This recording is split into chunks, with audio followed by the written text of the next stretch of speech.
The woman woke up, feeling sore all over, as if a truck had run over her body. This pain was clearly from excessive card playing. Who can type out this Chinese character in the comments? I'll wash my hair while doing a handstand. Thinking of this, he suddenly sat up. Only remembered being called by boss Chen Rui last night to accompany him for entertainment. Amidst the lights, both of them drank a lot. In the end, they actually ended up sleeping with the boss. Instinctively turning their head, the person lying beside, wasn't it boss Chen Rui? This alcohol really isn't anything good. Thinking the man hasn't woken up yet. Tiptoeing out of bed to look for clothes. Hurry to slip away. Looking at the dress that cost $2,000 in hand. Thinking about how crazy last night must have been. Thinking the boss has so many rumored girlfriends. There should be women's clothes in the closet, right? But after searching frantically, found only men's clothes. Just when they were frantically wondering what to do, suddenly from behind came, "Don't look anymore, I live alone. There are no women's clothes." It scared them so much their heart almost stopped working. Turning around, saw the mosquito bites on the boss's body were particularly noticeable. Still their own handiwork. Loudly questioned why he tore her dress. Couldn't he be more normal? Chung Rui lazily and roguishly said, "You mean, you want me to review your crazy behavior from last night in detail?" As soon as he finished speaking, he came to their side naked. The woman saw something indescribable. Her face instantly turned as red as a steamed crab. Embarrassedly quickly put on Chung Rui's shirt. Took out the wallet from the bag, pulled out money, said last night was a blur, don't remember anything. This is too little even as a tip for last night. This is all there is. Consider it compensation for my unreasonable behavior last night. After speaking, regardless of whether Chen Rui agreed or not, ran away as fast as possible. Left Chen Rui confused, wondering if this girl knows how to write the word shame going out like this. Will our boss let his little wildcat go? Lying naked in someone else's bed, accompanied by waves of tearing pain, he slowly opened his eyes. Discovered it was actually his boss's photo. The woman sat up in horror. Lying beside was the cold-faced, black-hearted big boss. She was also confused. Only then remembered accompanying the boss for business negotiations yesterday. Accidentally got drunk. Then forcefully hugged the boss and started playing cards. Jiamei instantly turned red with embarrassment. Did I let myself go with the boss after drinking? She quickly got out of bed to find her clothes. Found them completely torn apart. How crazy must it have been to tear the dress like this? She searched the closet for a long time, but couldn't find any clothes. Suddenly, a voice scared her into a cold sweat. Jiamei, don't look anymore. I live here alone. There are no women's clothes. Jiamei saw the lipstick marks on the boss's chest. Oh my God, is this my handiwork? Was I that wild?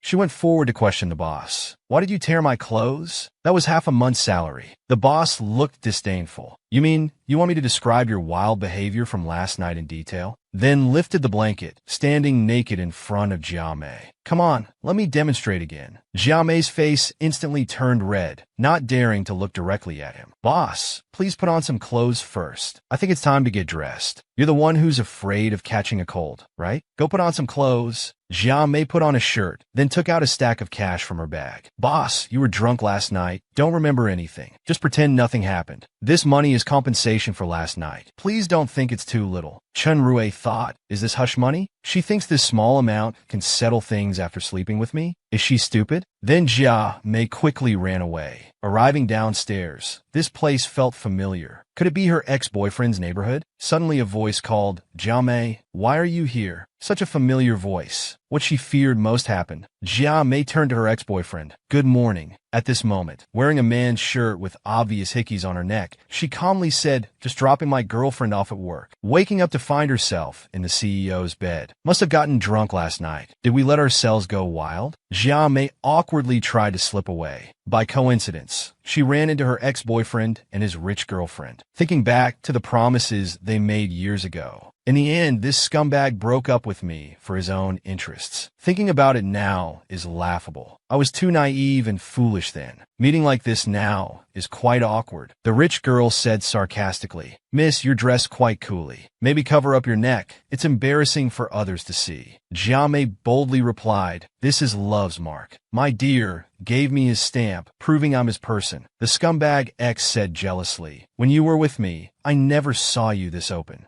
Just then, The boss arrived in his luxury car. That's because you couldn't satisfy her. Without saying anything, he went forward and acted mischievously. Why do you tell everything to others? Jiao Mei was both surprised and happy. You're so bad, but I like it. Then the boss hugged Jiao Mei and said, sorry, our Jiao Mei just loves showing affection in front of others. This unsubtle little habit. I'll have to scold her when we get back. The rich girl recognized him as the wealthiest young master of the Chung family in Jiang City. The scumbag X felt even worse and left directly with his girlfriend. Jiao Mei got into the boss's car. Seeing them all, the boss got out. Jiao Mei immediately asked, President Chung, are you here to inspect? Do you think your current outfit is appropriate? You might not care about being posted online, but my company still needs to maintain its image. Jiao Mei angrily said, Boss, can't you speak nicely? Must you always be sarcastic to feel good? Soon the boss bought some clothes. Jiao Mei was shocked seeing the price tag. This is several months of my salary. Embarrassedly said, I'm just a small employee. You're buying such luxury brands? I can't afford to repay you. The boss continued teasing. You could afford hush money. How can you not afford branded clothes? Such a sharp-tongued man. Jiao Mei was about to change clothes. The boss grabbed her. Are you stupid? Don't you see the car windows are still open? Jiao Mei was embarrassed. She was so focused on him, she forgot about the open windows. Her mind really wasn't working. After the spring night, Jiao Mei's mind was filled with thoughts of the boss's attractive figure. Looking in the mirror, she smiled secretly. Chen Rui had good taste. The clothes fit perfectly. Luxury brands really do feel different when worn. Soon Jiao Mei arrived at the office. Her roommate Xiao Li immediately asked where she went partying last night, not coming home. Feng Jie,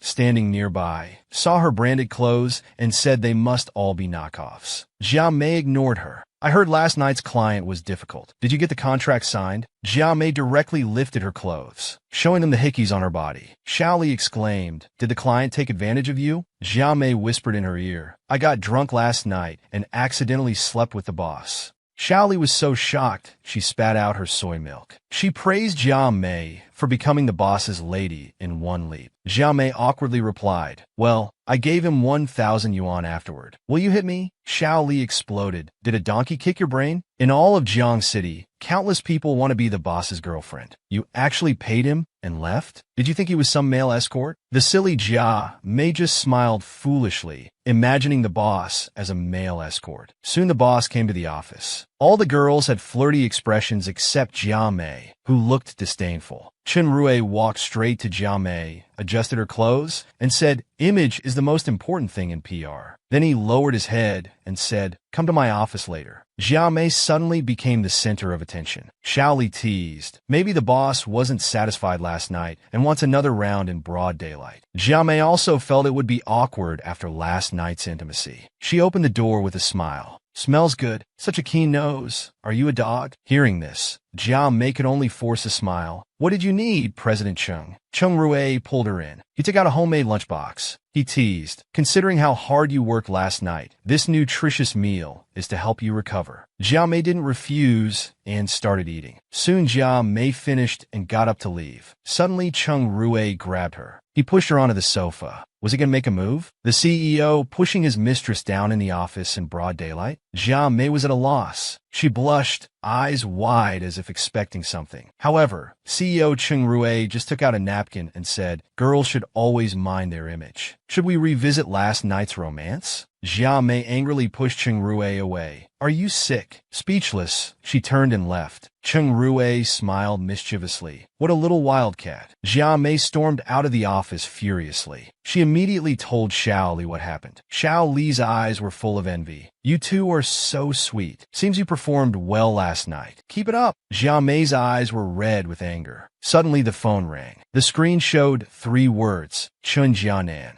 Jiao Mei answered the phone with a puzzled look. The scumbag was already waiting downstairs at the company. Jiao Mei walked up to him. Why are you looking for me? We have nothing between us anymore. As she turned to leave, the scumbag quickly grabbed her. Xiao Mei, when I broke up with you, did you hate me? Jiao Mei shouted angrily. You think too highly of yourself. Say what you need to say. What's going on between you and that guy this morning? What else could it be? It's exactly what you saw. My business is none of your concern anymore. The scumbag immediately begged. Xiao Mei, I've always loved you. Once my company gets through this crisis, I'll break up with her immediately. Can we start over? Jia Mei immediately delivered a kick to his groin. Are you even a man? The scumbag fell to his knees in agony. Jia Mei angrily hit him. I must have been blind to fall for such a shameless person like you. The scumbag was covered in bumps, crying, I really do love you. Jia Mei said more angrily, get lost. Then she turned and left gracefully. The scumbag left reluctantly. Meanwhile, Cheng Rui witnessed everything from the window. On her way back, Jia Mei got increasingly angry and smashed her phone on the ground. I must have been blind to fall for him. The phone landed on a passerby's foot. Coincidentally, it was CEO Cheng Rui.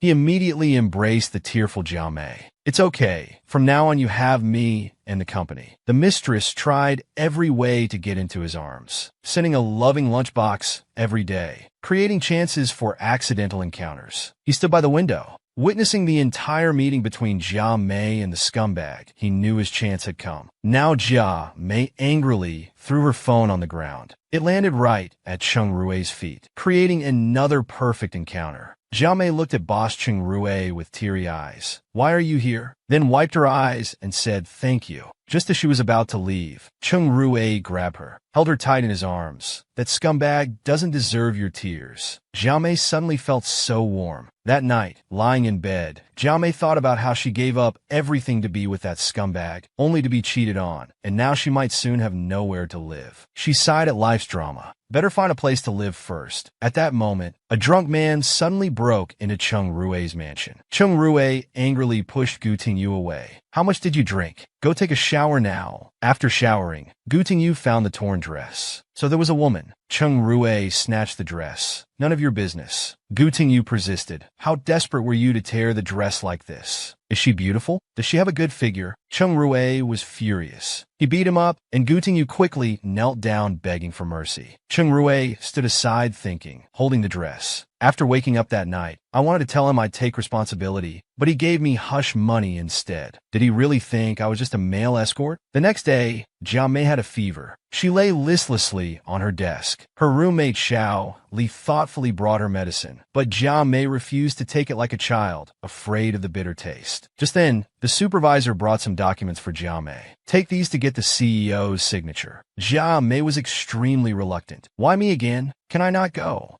Reluctantly, Jia Mei went to the CEO's office. She was stunned by what she saw. A beautiful blonde woman was embracing him. Could the CEO also be a playboy, having fun with girls during work? And his beloved woman just happened to see it. Jia Mei was embarrassed and turned to leave. Sorry, boss. I didn't see anything. Please continue. I ruined the boss's moment. Will he fire me? The boss immediately called out to Jia Mei. It's not what you think. The beauty beside him recognized her college classmate Hao Jia Mei. Jia Mei was also surprised. You're Cheng Fei. They started chatting about old times, completely ignoring the big guy. Cheng Rui is my brother. I came to ask for his help. Jia Mei was speechless. Are you sure he's your real brother? Yes, despite his good looks, he has a terrible temper. Jia Mei forced a smile. If Cheng Fei knew I slept with her brother, how would she react? Then Jia Mei stood up to leave. Suddenly she felt dizzy. As she was about to fall, Cheng Rui caught her. He softly asked, Are you okay? Jia Mei's face turned red instantly. She thought, he's so handsome. Chen Fei noticed something between them. Jia Mei shyly said, I'm fine, just a little cold. Brother, as a boss, you should show some kindness and give your sick employee some time off. With that, Cheng Fei prepared to take her to lunch. Jia Mei awkwardly asked, Why is so?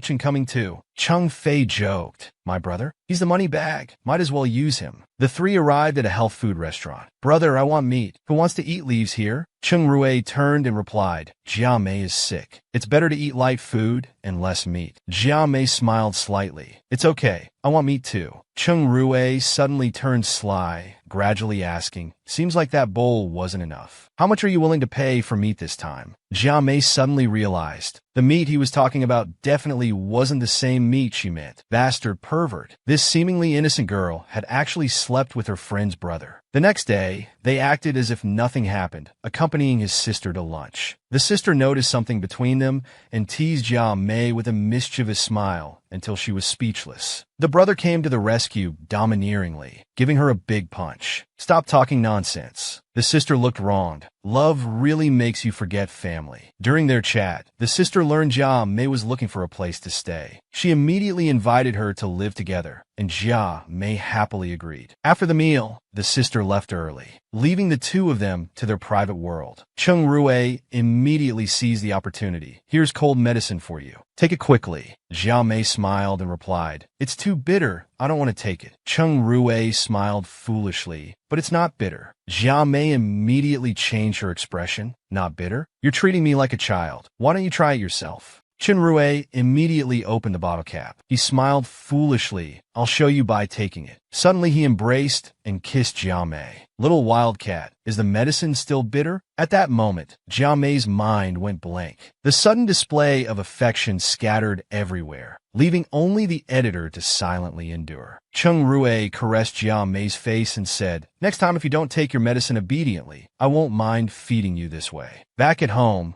Jia Mei stared at the medicine in her hand, wondering about its taste. Even children know medicine is bitter. However, Jia Mei recalled, Why did the medicine CO Chang fed me taste sweet? Thinking back to what he said, Jia Mei finally realized, Bastard, he clearly took advantage of me on purpose. A few days later, Jia Mei moved in with Cheng Fei. Jia Mei was very happy. Such a nice house, I love it so much. As Jia Mei was organizing her clothes, Cheng Fei noticed a man's shirt. Is this from that jerk? You're still keeping it? Jia Mei panicked. No. She thought how awkward it would be if she knew the shirt was Cheng Rui's. Cheng Fei teased. This is a luxury brand. Must be a rich guy. My brother loves this brand too. Jia Mei shyly grabbed the shirt. This shirt is my father's. Cheng Fei smiled slightly. Who would believe that? Meanwhile, Cheng Rui called, Come downstairs. I'm moving to the apartment opposite yours. Then the two went downstairs. Jia Mei helped Cheng Rui move his things. CEO Cheng, why leave your mansion to live in a small apartment? Chen Rui immediately cornered her in the elevator. Are you saying you don't want me as your neighbor? And as neighbors, what kind of sparks would fly between them? Just move to a new home, only to find the neighbor is the CEO boss. As soon as they met, Chen Rui cornered her in the elevator. We're neighbors now. He held Jia Mei and said, Shouldn't you take care of your new neighbor?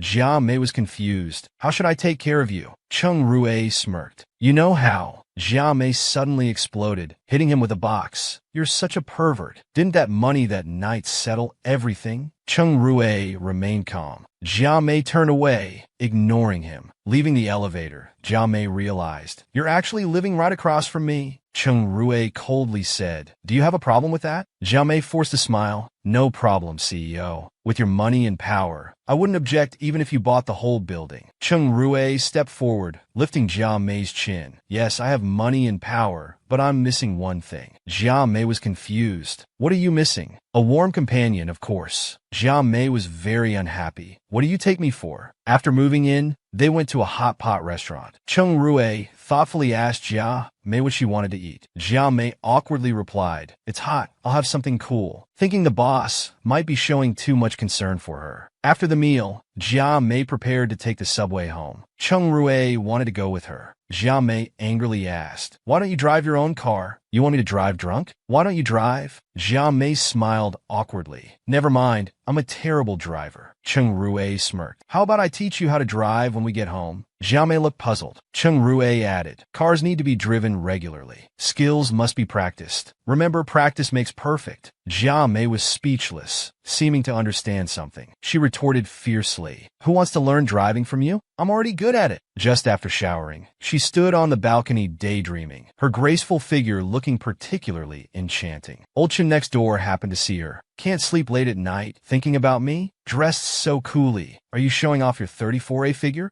Jia Mei angrily replied, I'm clearly 36C. At this moment, Cheng Rui looked smug. Jia Mei immediately covered her mouth. Oh no, tricked by the boss again. Cheng Rui, you're such a pervert. At this time, Tingyu came out. Little Rui, who are you talking to? Cheng Rui pushed him away. This girl is wearing so little. Don't let him see. Jia Mei looked confused. Little Rui is so passionate. Could CEO be? Jia Mei quickly covered her mouth and said, CEO, my lips are sealed. I promise not to reveal your secret. She immediately turned and left. leaving Chung Rue standing confused in the wind. The next day, Jia Mei came to the company. The supervisor praised her publicly and encouraged her to keep working hard. Behind her, Phoenix was full of jealousy, turning to gossip with other colleagues. She's just a green tea bitch, definitely seducing our CEO. She must have already slept with him. Otherwise, how could she get such special treatment? Unfortunately, Jia Mei overheard it, so it was her slandering me behind my back. Jia Mei angrily pushed open the door, clenched her fists, full of killing intent. The three tried to maintain composure. What are you looking at? Jia Mei stepped forward and slapped her hard, distorting her face. Phoenix was furious. How dare you hit me? Jia Mei retorted fiercely. I hit you because you deserved it. Phoenix lunged at her. Even my mother hasn't hit me. Who do you think you are? Why are you two just standing there? Get her! The three of them beat up Jia Mei. Suddenly, CEO Chen got into a fight for a junior employee. He saw Jia Mei was injured. He immediately scolded everyone. Do you think the company is a marketplace? All of you, get to my office now. He angrily questioned the supervisor. The quality of your subordinates is really something. The supervisor was too scared to speak.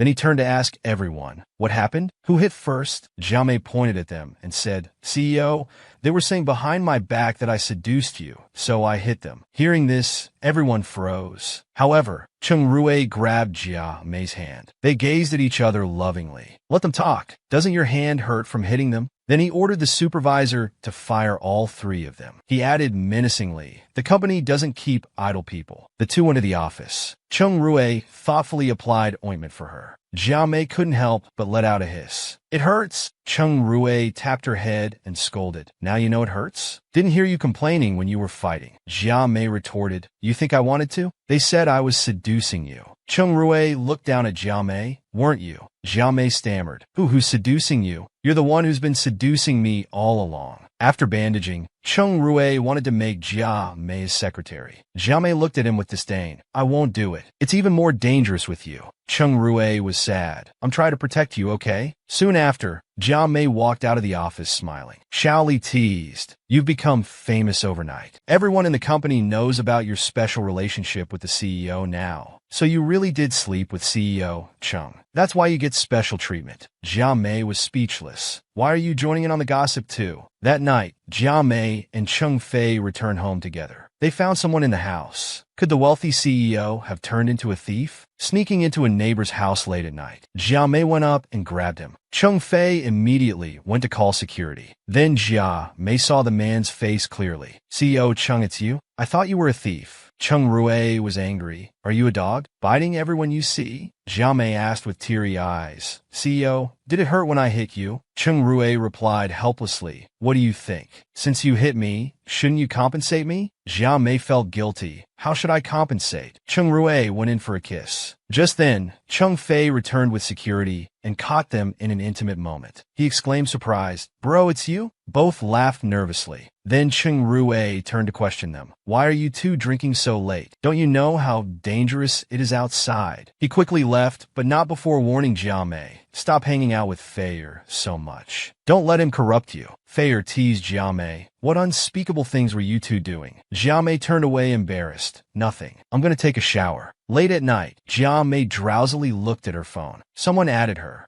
I hate hush money. Could this nickname be Chung Rue? Meanwhile, Chung Rue happily looked at his phone. She's smart. She knows it's me. Then he messaged her saying he left it on the coffee table. Remember to apply medicine. Jia Mei stared at her phone. Why is he so nice to me? Protecting me at work during the day. Meeting secretly in the living room at night. Could he really like me? The next day at the company, Chung Rue quickly checked her injuries. Why did it get worse? He immediately pulled her to go to the hospital. Jia Mei quickly said, no need. I applied medicine. It might be better tomorrow. Chung Rue gave her a sharp look. I won't say it twice. It's just a scratch. But the CEO forcefully took her for a checkup. Unexpectedly, her leg was also affected. They found the hospital director's friend, but were told to queue up for registration. Chung Rue took out his phone. Want to bet one phone call could cost you your job? The man immediately changed his attitude and came forward to examine the young lady. Nothing serious. If you're worried, we could take an x-ray. They both responded at the same time. Jia Mei said no, but Chung Rue insisted yes. They stared at each other. Don't forget, there's a single person here. I just ate. Don't want to eat more dog food. You know Chung Rue's temper. Better do as he says. Soon after, they took the x-rays to the doctor, who told them it was fine, just need some medicine. Then they left. Chung Rue followed Jia Mei asking, "Why not take the elevator?" Jia Mei smiled. "The elevator's crowded. Stairs are faster. You've been out so long. There must be lots of urgent matters at the company." Chung Rue smirked. "You're so thoughtful. Perfect to be my better half." Jia Mei looked disdainful.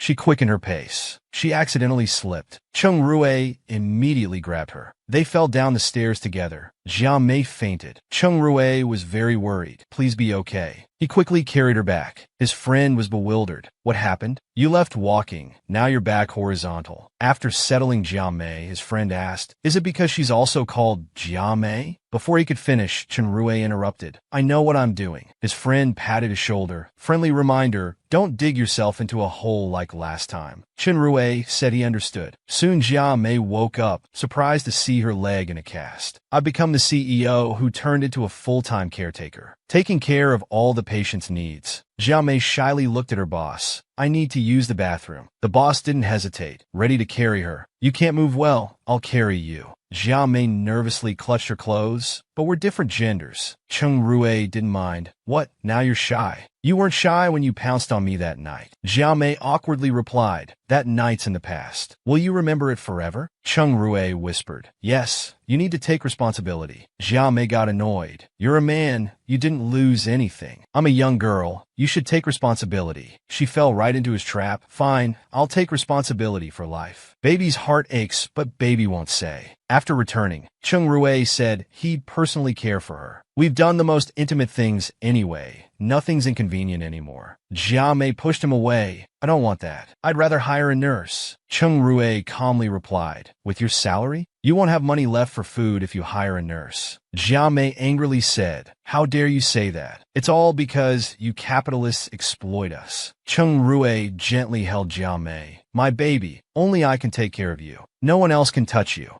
Jia Mei was like someone struck by Cupid's arrow. Her heart kept beating rapidly. Just then, Chung Fei arrived. "Jia Mei, are you badly hurt?" Jia Mei quickly replied, "It's nothing. Just need some time to recover." Chung Fei whispered to Jia Mei, "What were you doing with my brother just now?" Jia Mei blushed. "Nothing. Your brother just brought me to the hospital." Chung Fei was happy. "Really? My brother really cares about you. You'll soon be my sister-in-law. Since my brother's taking care of you, I can rest assured." He prepared to leave. Soon after, Chung Rue brought dinner. "Eat up. It's a customized healthy meal." Then he personally fed Jia Mei. Jia Mei felt very uncomfortable after drinking and didn't want any more. This made Chung Rue very angry. "Hurry up and drink this nourishing soup. Don't keep testing my patience. You'll regret it if you do." Then Chung Rue took a sip and fed it to her mouth to mouth. He held her chin. "Little wildcat, now you can drink it, right? It's too late to refuse now." Is this what it means to be a domineering CEO? A small employee of the company had an unspeakable encounter with the boss after drinking. However, I didn't have any feelings for him, but the boss kept pursuing me. During my illness, the boss took meticulous care of me. My attitude towards him changed. As luck would have it, a colleague saw us. I feel helpless. Now everyone in the company probably thinks I'm with the boss. But Boss Chung Rue doesn't mind. He even hugged me and took me out to relax. "With me backing you up, what are you afraid of?" I was extremely reluctant, but my legs weren't working well. Outside, others enviously thought he was my husband. Come to think of it, he is quite excellent. If he really becomes my Prince Charming, I guess I could reluctantly accept that. Looking at others' ice cream. "Chung Rue, I want ice cream too. It's too cold. You can't eat it." "Are you stupid? My leg is injured, not my taste buds." "You're impossible. Wait for me." He's really a tough guy on the outside, but soft-hearted. "I didn't know which flavor you liked, so I bought two." "Thank you." "Chung Rue,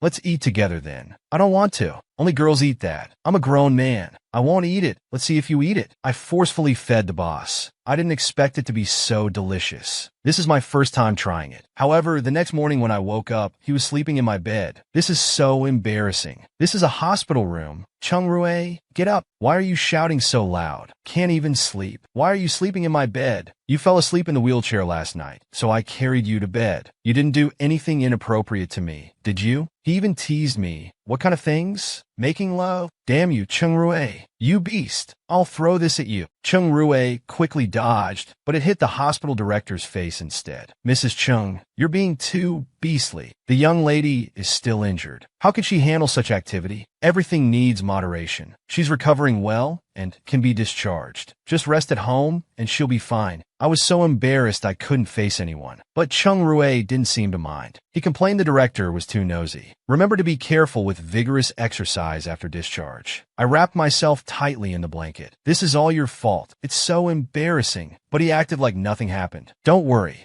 Nothing happened last night. Even if I wanted to, I'd wait until you're fully recovered. Then he kissed my forehead and said, silly girl. If you're not willing, how could I ever force you? I thought to myself, is Chung Rue confessing to me again? How Jimei coincidentally ended up living with her boss, but discovered he was involved with the company's secretary. Late at night, the two of them were in the same room. They wouldn't be doing something inappropriate, would they? I quickly snuck to the door to eavesdrop. I can't believe I'm doing something so sneaky. I wondered if I should knock. If I saw something I shouldn't, wouldn't that be awkward? Suddenly I lost my balance. I fell down. My heart was pounding immediately. This is not good. I had to act calm. I just came to ask if you two want dinner. The boss immediately picked me up. Don't run around with your injured leg. This girl is actually worried about me. After seeing the secretary off, he came back to find me. What were you sneaking around the door for earlier? Why didn't you just come in? I didn't want to. What if I interrupted your moment? I'd be the bad guy. Are you jealous? I blushed immediately. Who's jealous? He hugged me and explained that she was just there to report work. I remained stubborn. Who asked for your explanation? Put me down. What if the housekeeper sees? He continued carrying me downstairs. You've already been in my bed. Why worry about this? Soon after, I recovered well. The doctor told me I was fully healed. Just as I was about to say goodbye to the boss, I ran into my ex and his wife outside. He had the nerve to show concern for me. Couldn't he see his wife was angry? Then they started showing off their affection. But seeing my ex still made me sad. Seeing this, Chung Rue immediately embraced me, helping me save face. Then I pulled him away. Back in the room, I cried loudly.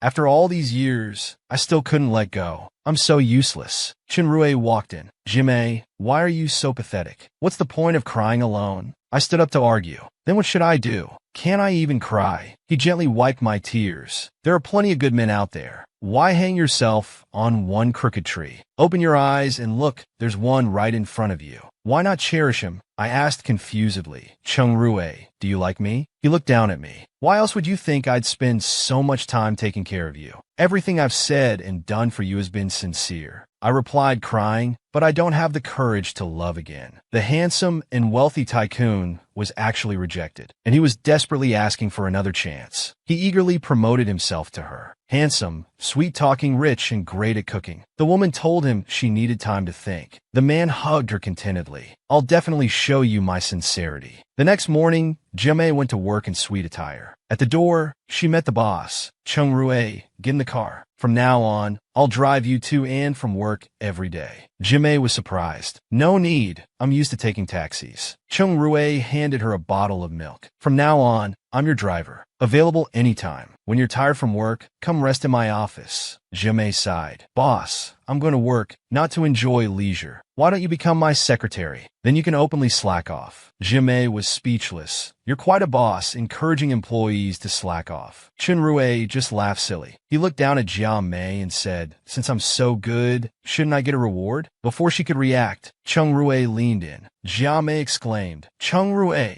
you're openly taking advantage of me. Chung Rue, having gotten his way, playfully asked her to return the favor. Jia Mei shyly got out of the car. At the company, the supervisor asked her to help with the product launch event. Jia Mei happily agreed. The mall was hosting a fashion show. Jia Mei was in charge of greeting guests. Suddenly, the supervisor found her. A model sprained her ankle. Quick, go try on the outfit and replace her. Jia Mei hesitantly agreed. However, in the changing room, she was speechless. It was a bikini set. By then it was too late for Jia Mei to escape. After a while, Jia Mei emerged in snow-white attire, feeling shy. Her colleagues praised her repeatedly. Jia Mei felt awkward, waiting nervously backstage. Her pure and elegant appearance stunned everyone as she walked out. She cast a charming glance. but then she ran into him. Chung Rui immediately gritted his teeth. Jia Mei broke into a cold sweat. Just then, an tactless manager came over. "Oh, Chung, I like this model. Introduce us. Let's hang out." Chung Rui smiled coldly. "You want to know?" The man foolishly nodded. What followed was a beating from Chung Rui, ending with, "My hands get itchy when I see people with loose mouths." Jia Mei was shocked, having never seen him like this before. Chung Rui pulled Jia Mei down from the stage, held her firmly in his arms, covered her with his own jacket. Glancing at the man behind, he fiercely declared while holding Jia Mei, "She's my woman." Jia Mei's eyes filled with love. Chung Rui looks so handsome fighting for me. Pinned firmly to the ground, no amount of resistance helped. Her voluptuous figure was incredibly alluring. However, the man didn't go further, just warning her never to wear such revealing clothes again. The woman complained, "Why are you so controlling? Do I need your approval for what I wear?" The man became angry, warning this was the last time. Then he turned and left, leaving Jia Mei alone in thought. Suddenly, a stranger embraced her, seeing her beauty, and wanted to invite her to chat at a hotel. Chen Rui grabbed his arm. "She's my woman. You're not worthy to be with her." The man was thrown hard to the ground, crying in pain. Jia Mei watched the handsome Chen Rui, thinking that took too long. Chen Rui came to check if she was hurt. "How, Jia Mei? Can't you be more careful? You attracted attention in just a moment." Jia Mei looked at him with disdain. "No, it's because you left me earlier." Chen Rui angrily pulled her along, planning to deal with her properly when they got back. Jia Mei looked confused, not knowing what she did wrong. The two sat in the wooling car preparing to go back. Chung Rui couldn't help stealing a glance at Jia Mei. "Don't peek. I'm about to change clothes." Chung Rui immediately blushed. "Now you're feeling shy? You weren't embarrassed when everyone was watching you on stage." After their argument, Jia Mei was so angry she bit him. Chung Rui pulled her out of the car. He left angrily by himself, leaving Jia Mei alone again. The sky wasn't kind either, as it started to rain. Rain-soaked Jia Mei felt sad, crying as she ran in the rain, thinking I'll never talk to him again. Suddenly, someone grabbed her. Looking pitiful, she turned around.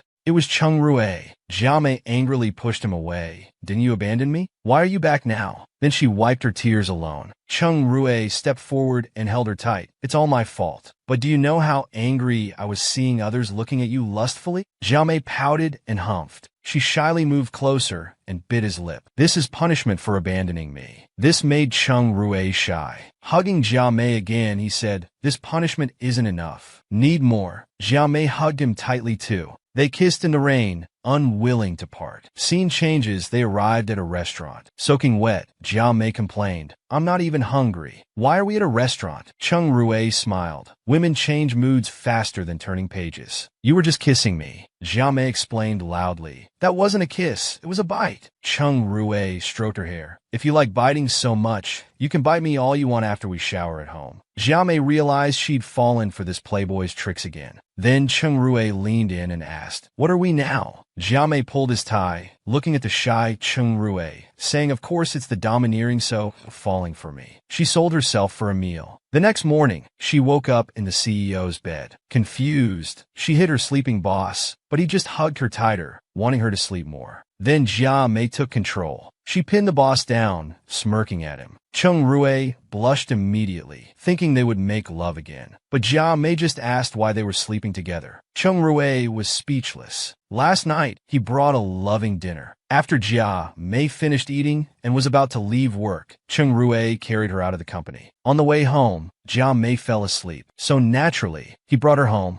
Jia Mei felt awkward, not remembering anything. Chung Rui pinned her down again. "You slept like a pig. It's no wonder you don't remember." Jia Mei pushed him away. "Then what about my clothes? Why am I only in underwear?" Chung Rui calmly replied, "I was just being considerate, taking off your outer clothes so you'd sleep more comfortably." Jia Mei freaked out, but couldn't do anything about it, because she had started to like him too. She even started swooning over him at work, still savoring last night's happy moments. Suddenly, her ex-boyfriend messaged, asking to meet that evening. Jia Mei immediately refused, but the jerk stopped her after work. Jia Mei said this would be the last time, after which they'd have nothing to do with each other. Then she got in the car and left. Little did she know Chung Rui saw this scene. He immediately had his driver follow them. It turned out the ex wanted to cooperate with Chung Rui's company, so he came to ask Jia Mei for help. Jia Mei refused immediately. Unexpectedly, the ex played the emotional card, bringing up their past together. Jia Mei got even angrier and threw her drink in his face. As she turned to leave, the ex wouldn't let her go. Suddenly, a kick flew in, hitting the ex in his weak spot. The ex collapsed instantly, crying out in pain. It was Chung Rui coming to the rescue.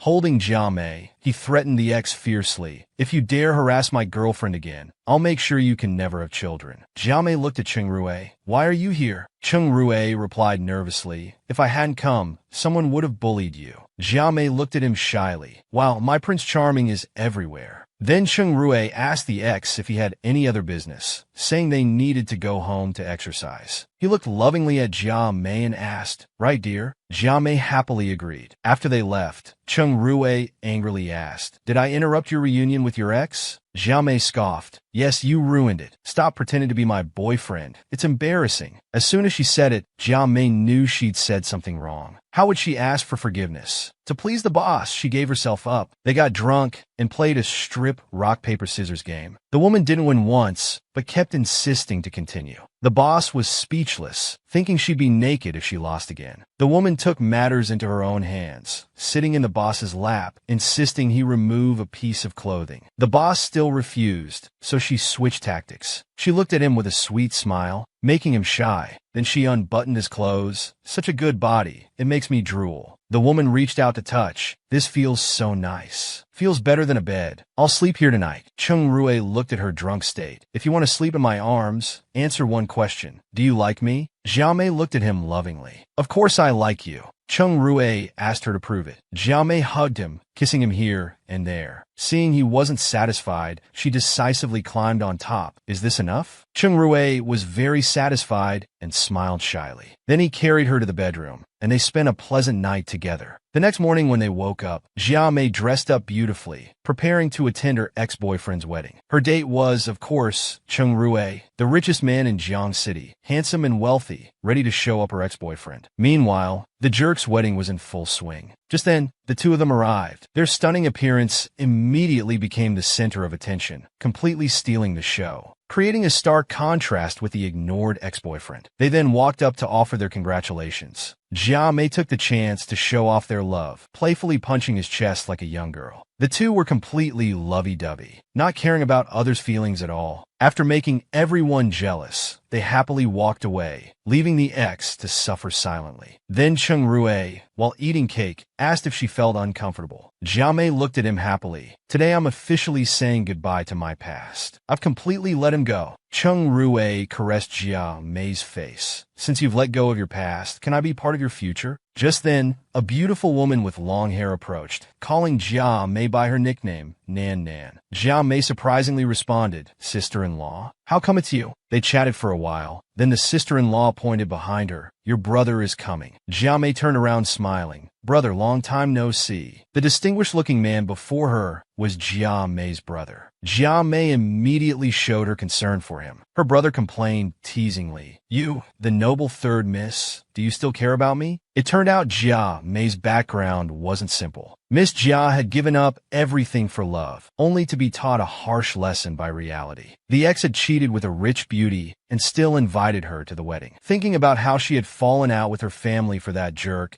and ended up alone in a strange place, Jia Mei deeply regretted it. Meeting her brother at the wedding today, Jia Mei happily hugged him. She eagerly asked about her family and told him about her experiences. After hearing this, her brother was angry, scolding her for not contacting the family after the breakup. Then he joked, "Congratulations on your breakup." However, how could her brother tolerate his sister being bullied? He already had plans in mind. Just then, his assistant called him, and they temporarily parted. On her way, Jia Mei ran into Chung Rui. It turned out they knew each other already, but he didn't know he was Jia Mei's brother. They exchanged brief greetings. Then Chung Rui went to find Jia Mei. The wedding ceremony began. Chung Rui noticed Jia Mei lost in thought. He immediately comforted her. "I'll treat you well. Our wedding will be 100 times better than this." Meanwhile, Jia Mei's brother slowly walked onto the stage. It turned out he was the city mayor and was here to officiate the ex's wedding, taking this chance to get revenge for Jia Mei. He gripped the ex's hand firmly. The ex was sweating from the pain. Her brother took the microphone and gave a lecture, then turned to whisper to the ex, "Mr. Chin, thank you very much for taking care of my sister Jiamei before. I'll make sure to take good care of you from now on." The ex was so scared his legs gave out, and he collapsed onto the ground. Her brother dropped the microphone and left, leaving the ex making a complete fool of himself at the wedding.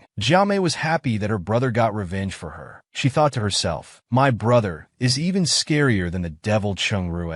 Then both of them said goodbye to Jiamei. Jiamei went to the bathroom to touch up her makeup. However, the ex wouldn't give up. He covered Jiamei's mouth and asked, "Is the mayor your brother?" Jiamei managed to break free when he wasn't paying attention. Then the ex tried to play on her emotions, wanting to get back together. He directly pushed her against the sink, saying disgusting things to Jiamei, still trying to fool her. Jiamei wouldn't fall for it again and slapped him away. The ex knelt on the ground, begging her to get back together. Now Jiamei fully realized he was just a complete scumbag. Just then, Cheng Rue arrived. He knocked him down with one punch, warning him he'd beat him up every time they met. The bride happened to come by and saw this scene. Before she could speak, Jiamei played the recording from earlier. The bride immediately became furious. She grabbed the ex and beat him up. Jiamei came out with tears streaming down her face. Cheng Rue caringly said, "Promise me, never shed another tear for such a jerk again." Jiamei hugged him and replied, "It's not because of him, it's because of you. You're too good to me." She stood on her tiptoes. They shared a deep kiss. She was firmly held down by her ex-boyfriend, unable to break free no matter how hard she struggled. Just as the ex was about to go further, Jiamei's current boyfriend arrived just in time. Without a word, he delivered a powerful punch. The ex collapsed immediately.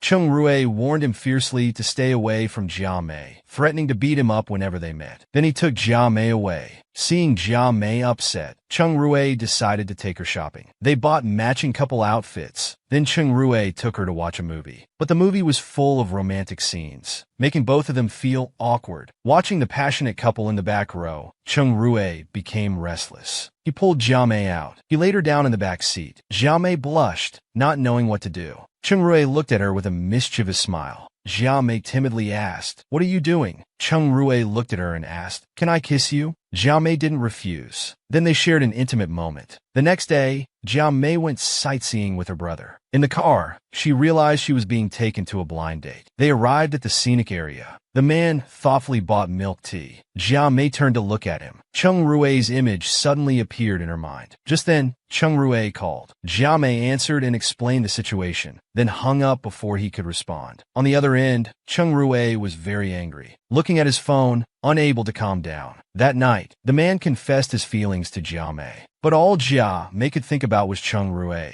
She awkwardly replied that she already had a boyfriend. At night, Jiamei tossed and turned in bed, unable to sleep. Checking her phone, there were no messages from Cheng Rue.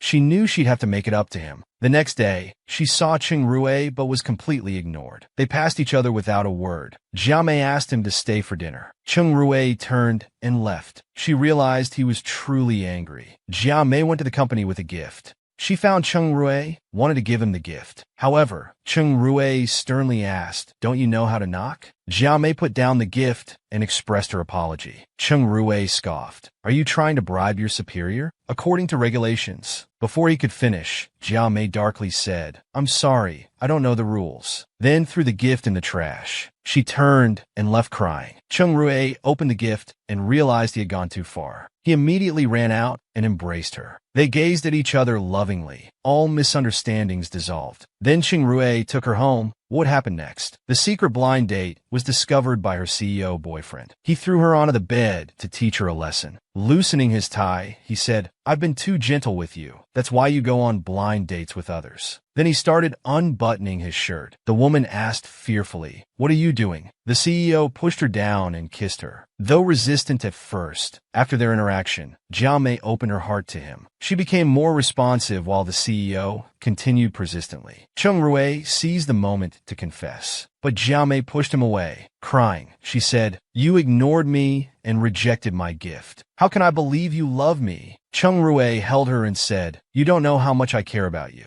I can't stand others even looking at you." Jia Mei blushed, realizing how much he cared. She leaned in and kissed him, expressing her love too. Cheng Rui immediately vowed to love only Jia Mei for life. Indeed, people in love are all the same. Jia Mei happily agreed to be with him, and they fell asleep in each other's arms. The next morning, Jia Mei caressed his face and whispered. It all felt so unreal. Cheng Rui actually fell in love with her. He overheard this and got up to deepen the impression. They started getting intimate again, when suddenly his sister Cheng Fei burst in. She looked at them in disbelief. Jia Mei was also surprised, quickly covering herself with a blanket to explain. However, Cheng Fei was delighted that Jia Mei was finally with her brother. She suddenly got excited, saying now her friend had become her sister-in-law. Getting pocket money from her brother would be easier. Cheng Rui and Jia Mei were speechless. From then on, Jia Mei spent hours talking on the phone with Cheng Rui every day. They would chat until late at night before sleeping. This morning, Jia Mei was still asleep. Suddenly, the door opened. It was Cheng Rui.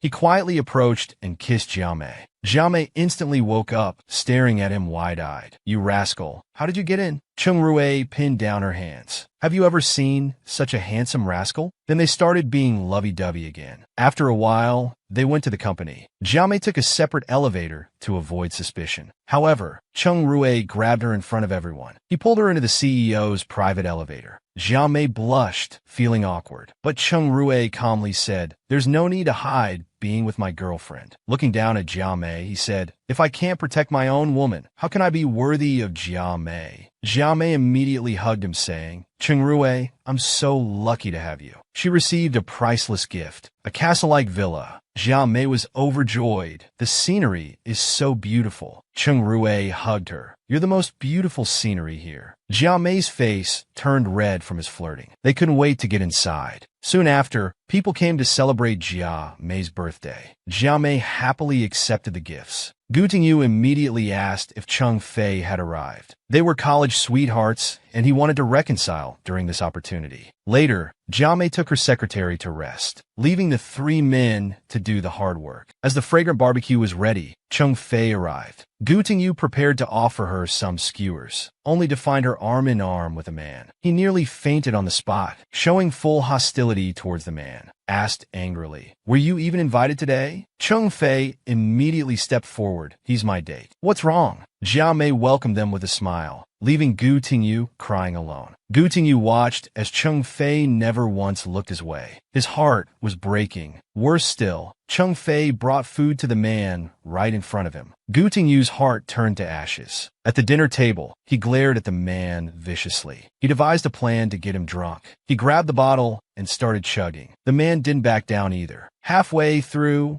Gu Tingyu smashed the bottle. He went up and punched him. The man fell to the ground. Cheng Fei quickly helped the man up, wiping his wounds. Still angry, he threw another punch. This time the man wasn't going to let it slide. He got up ready to fight back. After their brawl, Gu Tingyu ended up in the hospital, while the man only had minor injuries. At least Gu Tingyu got Cheng Fei's forgiveness. Jia Mei's birthday ended on a sour note. How would Cheng Rui make it up to her? She had only dozed off for a moment. When she woke up, it was like a dream. Flower petals and balloons surrounded her. There was also a car full of 999 red roses. Cheng Rui held the flowers and gazed at her lovingly. "Jia Mei, happy birthday." Jia Mei was overjoyed. So the CEO could be this romantic. She stood on tiptoes and gave him a kiss as a reward. Then, Jia Mei shyly said, "Flowers may wither, but my love for you will never fade." Cheng Rui kissed her forehead. "I will love you forever." He told Jia Mei this small surprise wasn't enough. The best was yet to come. Soon they arrived at an RV. Jia Mei rushed over, turned and asked how he managed this. Cheng Rui smiled sheepishly. "Money makes things easier." Jia Mei was speechless. Is this the charm of being wealthy? Cheng Rui grabbed her hand. "Let's stay here tonight." Jia Mei remarked, "Looks like your ultimate goal is just to sleep." Cheng Rui replied, "Of course, among other things," and pulled her into the RV. As soon as they got in, he grabbed her hand. Face to face, he pinned her against the wall. They both shyly looked at each other. Then Cheng Rui quickly took off his shirt, continuing to pin her in a more sensual position. Indeed, the CEO knows how to play. The next day before dawn, Cheng Rui took the sleepy Jia Mei outside.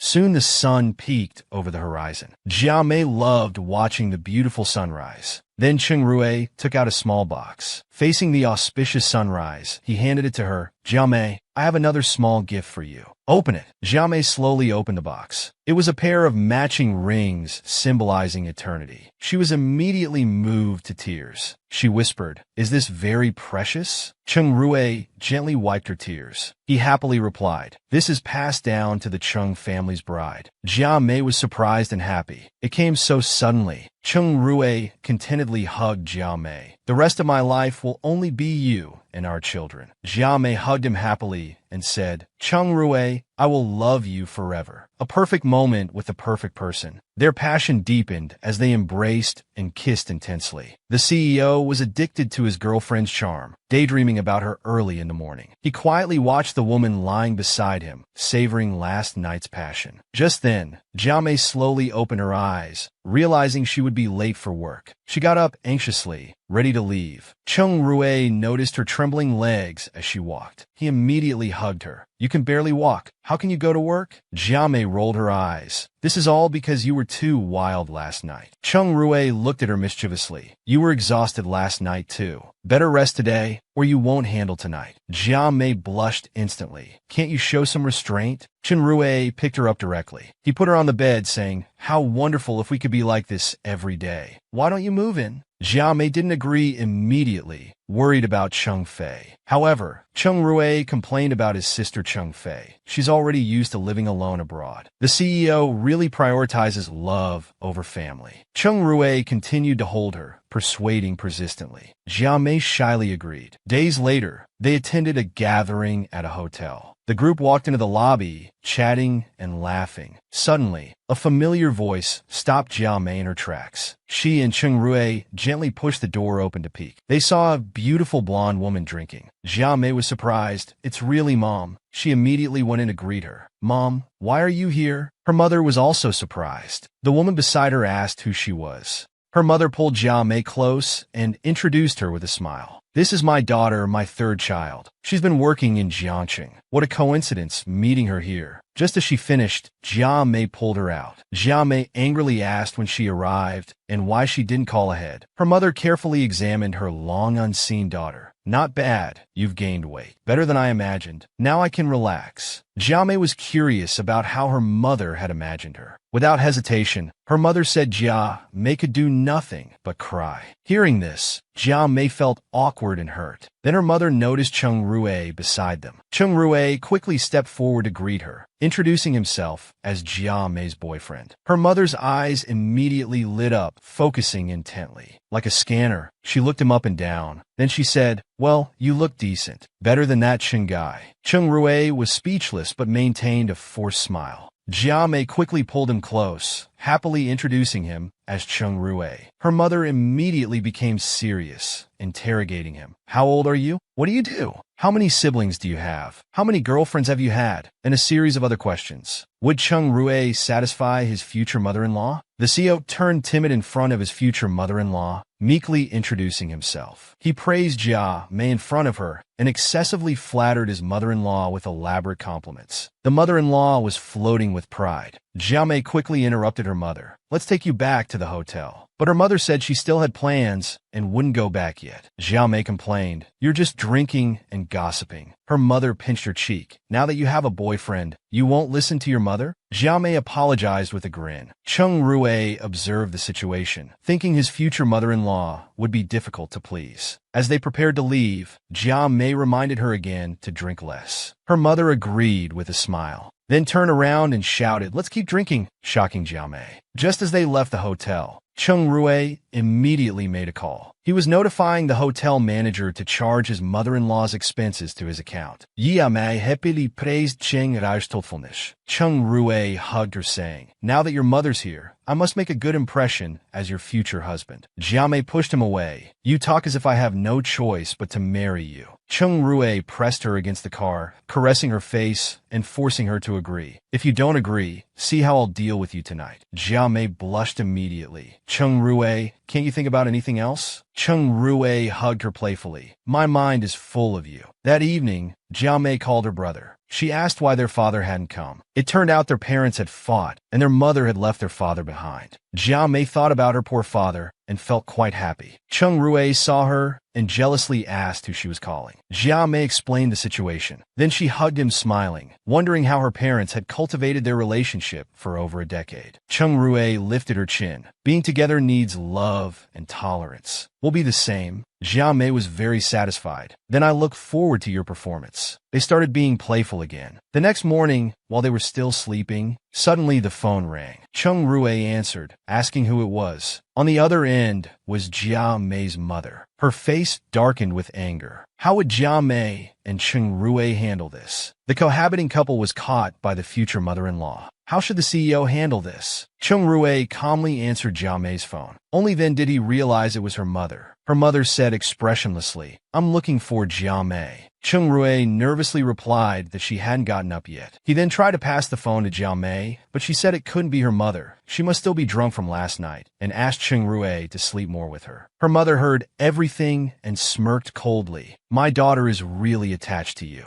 Looks like I need to have a good chat with you both." Just then, Jia Mei suddenly woke up. She sat up and exclaimed, "Mom," telling Chen Rui she thought she'd dreamed of hearing her mother's voice. Chen Rui stroked her head. "You're such a muddlehead. That really was Annie calling just now." Jia Mei burst into tears. "Mom knows we're living together. She'll come here and kill me." But Chen Rui smiled reassuringly. "Your mom just invited us to dinner." Hearing this, Jia Mei cried even harder. Shortly after, her mother had already arrived at the hotel waiting. As soon as they entered, Jia Mei quickly called out, "Mom." Her mother turned away, not wanting to look at her. Chung Rui also greeted her, thinking this future mother-in-law's aura was truly extraordinary. Her mother directly twisted Jia Mei's ear, angrily asking what she did last night to sleep in so late. Jia Mei yelped in pain while Chung Rui watched the situation. He stepped forward and grabbed her hand, protecting Jia Mei behind him. "Andy, you look beautiful today. Don't hurt your hands." The aunt was flattered by the compliment and said frankly, "I was a great beauty when I was young. Her father had to work really hard to win me over." However, Jia Mei tactlessly asked, "Wasn't it Mom who shamelessly pursued Dad?" Her mother instantly turned into a big bad wolf, pinching Jia Mei's face. "You're really my good daughter." Chung Rui was speechless. Then her mother also thanked Chung Rui for paying their bill last night. Chung Rui unconsciously rubbed Jia Mei's cheek. "Annie, you're too kind. It was my duty." Seeing them so sweet together, her mother said, "No wonder you're already living together." The couple awkwardly separated quickly. Meanwhile, her mother warned Chung Rui to love and tolerate Jia Mei. "Behave well." Jia Mei immediately asked her mom, "Does this mean you approve of us?" Chung Rui quickly held Jia Mei's hand and declared, "I will treat Jia Mei well." Her mother darkened her face to intimidate him. "Of course you must treat my daughter well, or I'll beat you up." The couple was overwhelmed by her mother's presence. They forced smiles and agreed. Indeed, mother-in-law is extraordinary. To avenge her daughter, the mother actually took out a rolling pin to beat up the scumbag. They had just met. The scumbag was still presumptuous, thinking she came to ask for reconciliation. Her mother just smiled at him. Meanwhile, her other hand reached into her bag for a weapon. She took out the rolling pin and started hitting. The scumbag's face turned pale with fear. She chased him around, beating him. The scumbag got several bumps on his head and begged for mercy. He found a chance to grab the rolling pin, crying while explaining that his breakup with Jia Mei was mutual. But her mother knocked him down with one hit. A crowd gathered to watch, making her mother slightly embarrassed. She immediately went into acting mode, bursting into tears. Sitting on the ground, she cried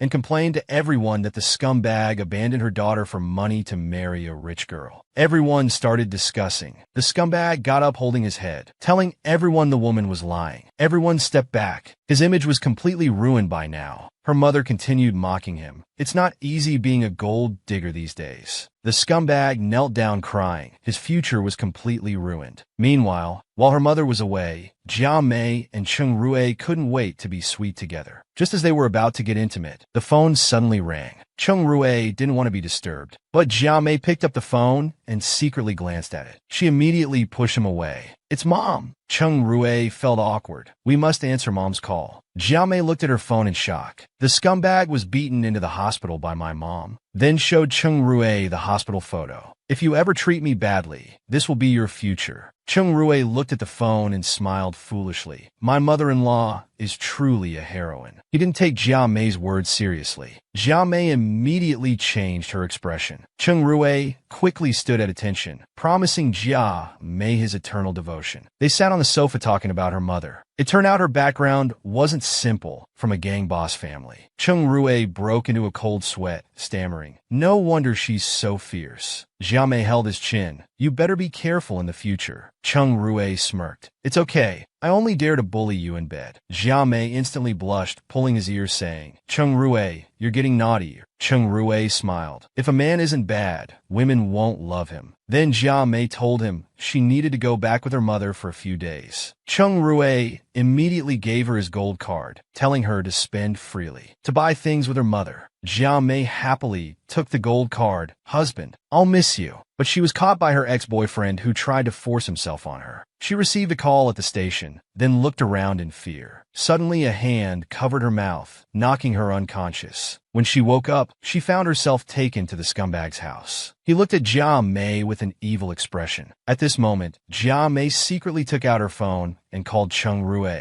Their conversation was heard by Chung Rue.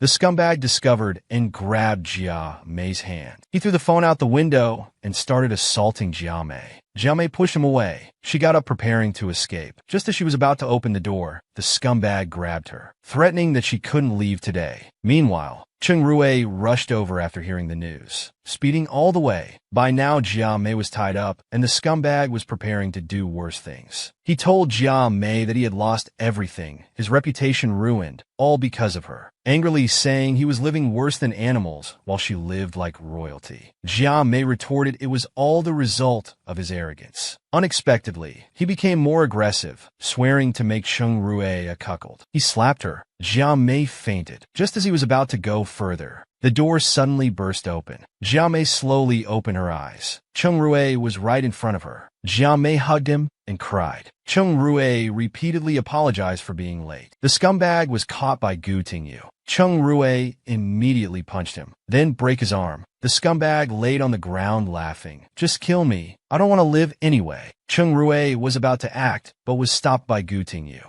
"Let's leave this to the professionals." Then the scumbag was taken away by two people. Chung Rue quickly picked up Jimin. He comforted her. "It's okay. Everything's over now." Jimei shyly responded, "With you here, I'm not afraid of anything." They walked away, embracing sweetly. Chung Rue successfully resolved this crisis, and they would never be bothered by the scumbag again. How terrifying could Lu Xingqiang's woman be? She saw the two of them in love. She went up and called out Brother Rue to him, then right in front of Jimei, she clung to Chung Rue. Chung Rue pushed her away. The woman persisted, holding his arm, asking, "Did you miss me?" Chung Rue was very uncomfortable. Then Jimei held his other arm. "Your brother Rue thinks about me every day now." She declared her ownership to the woman. Then hugging Chung Rue in front of the woman, she asked, "Right, Brother Rue?" Chung Rue awkwardly replied, "Yes." The woman beside them got angry and asked Chung Rue who she was. Chung Rue answered without hesitation, "She's my girlfriend." The woman was shocked. "Brother Rue, you actually have a girlfriend?" Then Chung Rue left with Jia Mei. The woman panicked and said, "You have a girlfriend? What about Sister Sue?" Chung Rue immediately stopped. Jimei turned around puzzled. Chung Rue's face had turned black with anger. Fortunately, Gu Tingyu pulled the woman away. Jimei immediately asked who Sister Sue was. Chung Rue hugged her. "That's all in the past. Just trust me. You're the only one in my heart now." Jimei said she trusted him completely, but still wanted him to explain how many ex-girlfriends he had. Chung Rue stroked his chin. "I'll tell you everything at home." Then they went to a social gathering. After a while, Jimei was left alone in the hall. Suddenly, someone stepped on Chung Rue's foot. Jimei's dress was torn. She turned to look at the woman, who apologized insincerely. "Sorry, Sister Jimei." Then cunningly turned and deliberately stepped on her again. Jimei sneered, "I don't have time for your palace drama games." The woman behind got angrier and stepped on her dress, tearing it. Jimei looked at her dress with a dark face.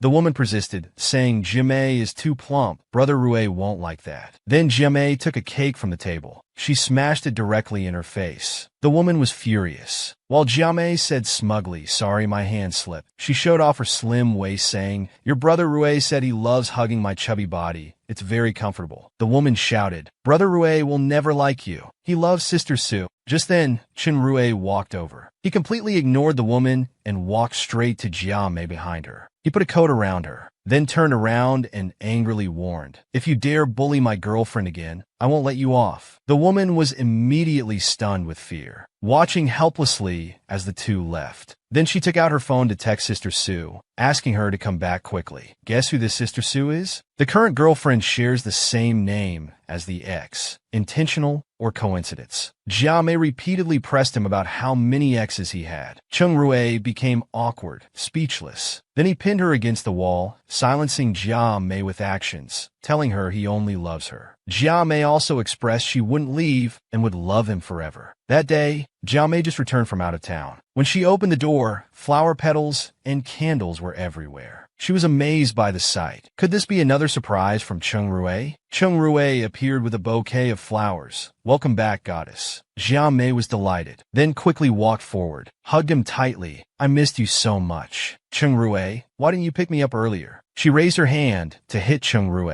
Cheng Rue caught her hand and put a big diamond ring on her finger. Jiamei looked at the ring on her hand, surprised and shy, unable to speak. Then Cheng Rue held her hand, knelt on one knee. "Jiamei, marry me." Jiamei immediately accepted his proposal. The two shared an intimate moment of happiness. The next day, Jiamei was at work. A French representative came to discuss cooperation with the company. She was Sue Jiamei, sharing the same name and being Cheng Rue's ex. But Jiamei didn't know yet as they passed by each other. The representative walked straight into Cheng Rue's office. She took off her glasses and said, "Classmate Cheng, long time no see." Cheng Rue was surprised to see his college girlfriend Sue Jiamei. He had loved her so much then, but she dumped him without care. Cheng Rue had long since become disillusioned. He looked at her expressionlessly. The woman broke the awkward silence first. "After all these years, your little habit hasn't changed, pursing your lips when angry." "Such nostalgia," Cheng Rue interrupted. "Are you done?" The woman persisted. "How could I be? After not seeing you for so long, I have so much to say." Cheng Rue remained unmoved, slapping the desk as he stood up. "Miss Sue, you're just our business representative. I think we should only discuss business matters." "Nothing else to discuss," he said as he walked out of the office. The woman quickly tried to arrange after-work time to discuss personal matters. Cheng Rue directly refused. "No time. I need to be with my girlfriend after work." The woman said there would be plenty of time in the future. But Cheng Rue was more direct. "I think we won't need to meet after the meeting is over." Then he turned and walked out. The woman inside wouldn't give up, thinking, "Cheng Rue, the more you act this way, the more it shows you still have feelings for me. I'll definitely win you back this time." The representative went to shameless lengths to win back her ex-boyfriend. She followed Cheng Rue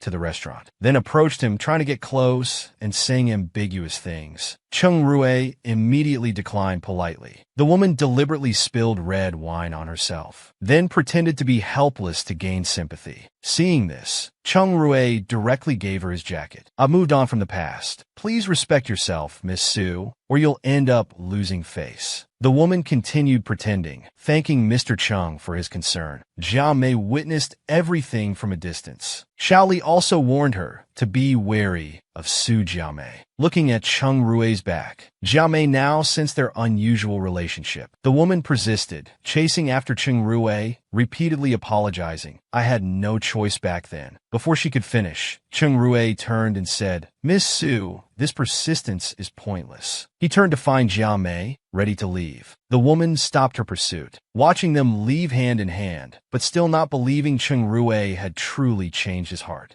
Back home, Jiamei asked if they knew each other. Cheng Rue told her she was his college girlfriend who suddenly left without saying goodbye, ending their relationship. Jiamei asked why she left without notice. Cheng Rue awkwardly replied, "Maybe she felt her background was too humble for me." Jiamei immediately imagined, "Is it possible your mother gave her money to leave you and she couldn't resist the temptation and took the money?" Cheng Rue was speechless. "You've been reading too many melodramatic comics." Jiamei asked Cheng Rue again if he still had feelings for her. Cheng Rue moved closer. "Are you silly? I've long moved on from her. My heart is completely filled with you. There's no room for anyone else. Jia Mei continued asking, did you like me because we share the same name? Am I her replacement? Cheng Rui hugged her head. Silly, who falls in love because of a name? Am I that shallow? Everything I've done for you comes from my sincere love. Jia Mei shyly replied, I'll remember all your kindness in my heart. Chen Rui was touched. Thank you for trusting me so much. Having you is all I could ask for. However, would Su Jiamei give up so easily? Behind his girlfriend's back, he secretly took his ex's call, quietly going to the study. Impatiently asked what she wanted. On the other end, his ex was drunk, repeatedly calling Cheng Rui's name. The waiter told him she was drunk and needed someone to pick her up from the bar. Soon, a man arrived at the bar. The woman cleverly thought Cheng Rui couldn't let her go and had finally come. She turned and threw herself at the man. Only then did she realize it wasn't Cheng Rui.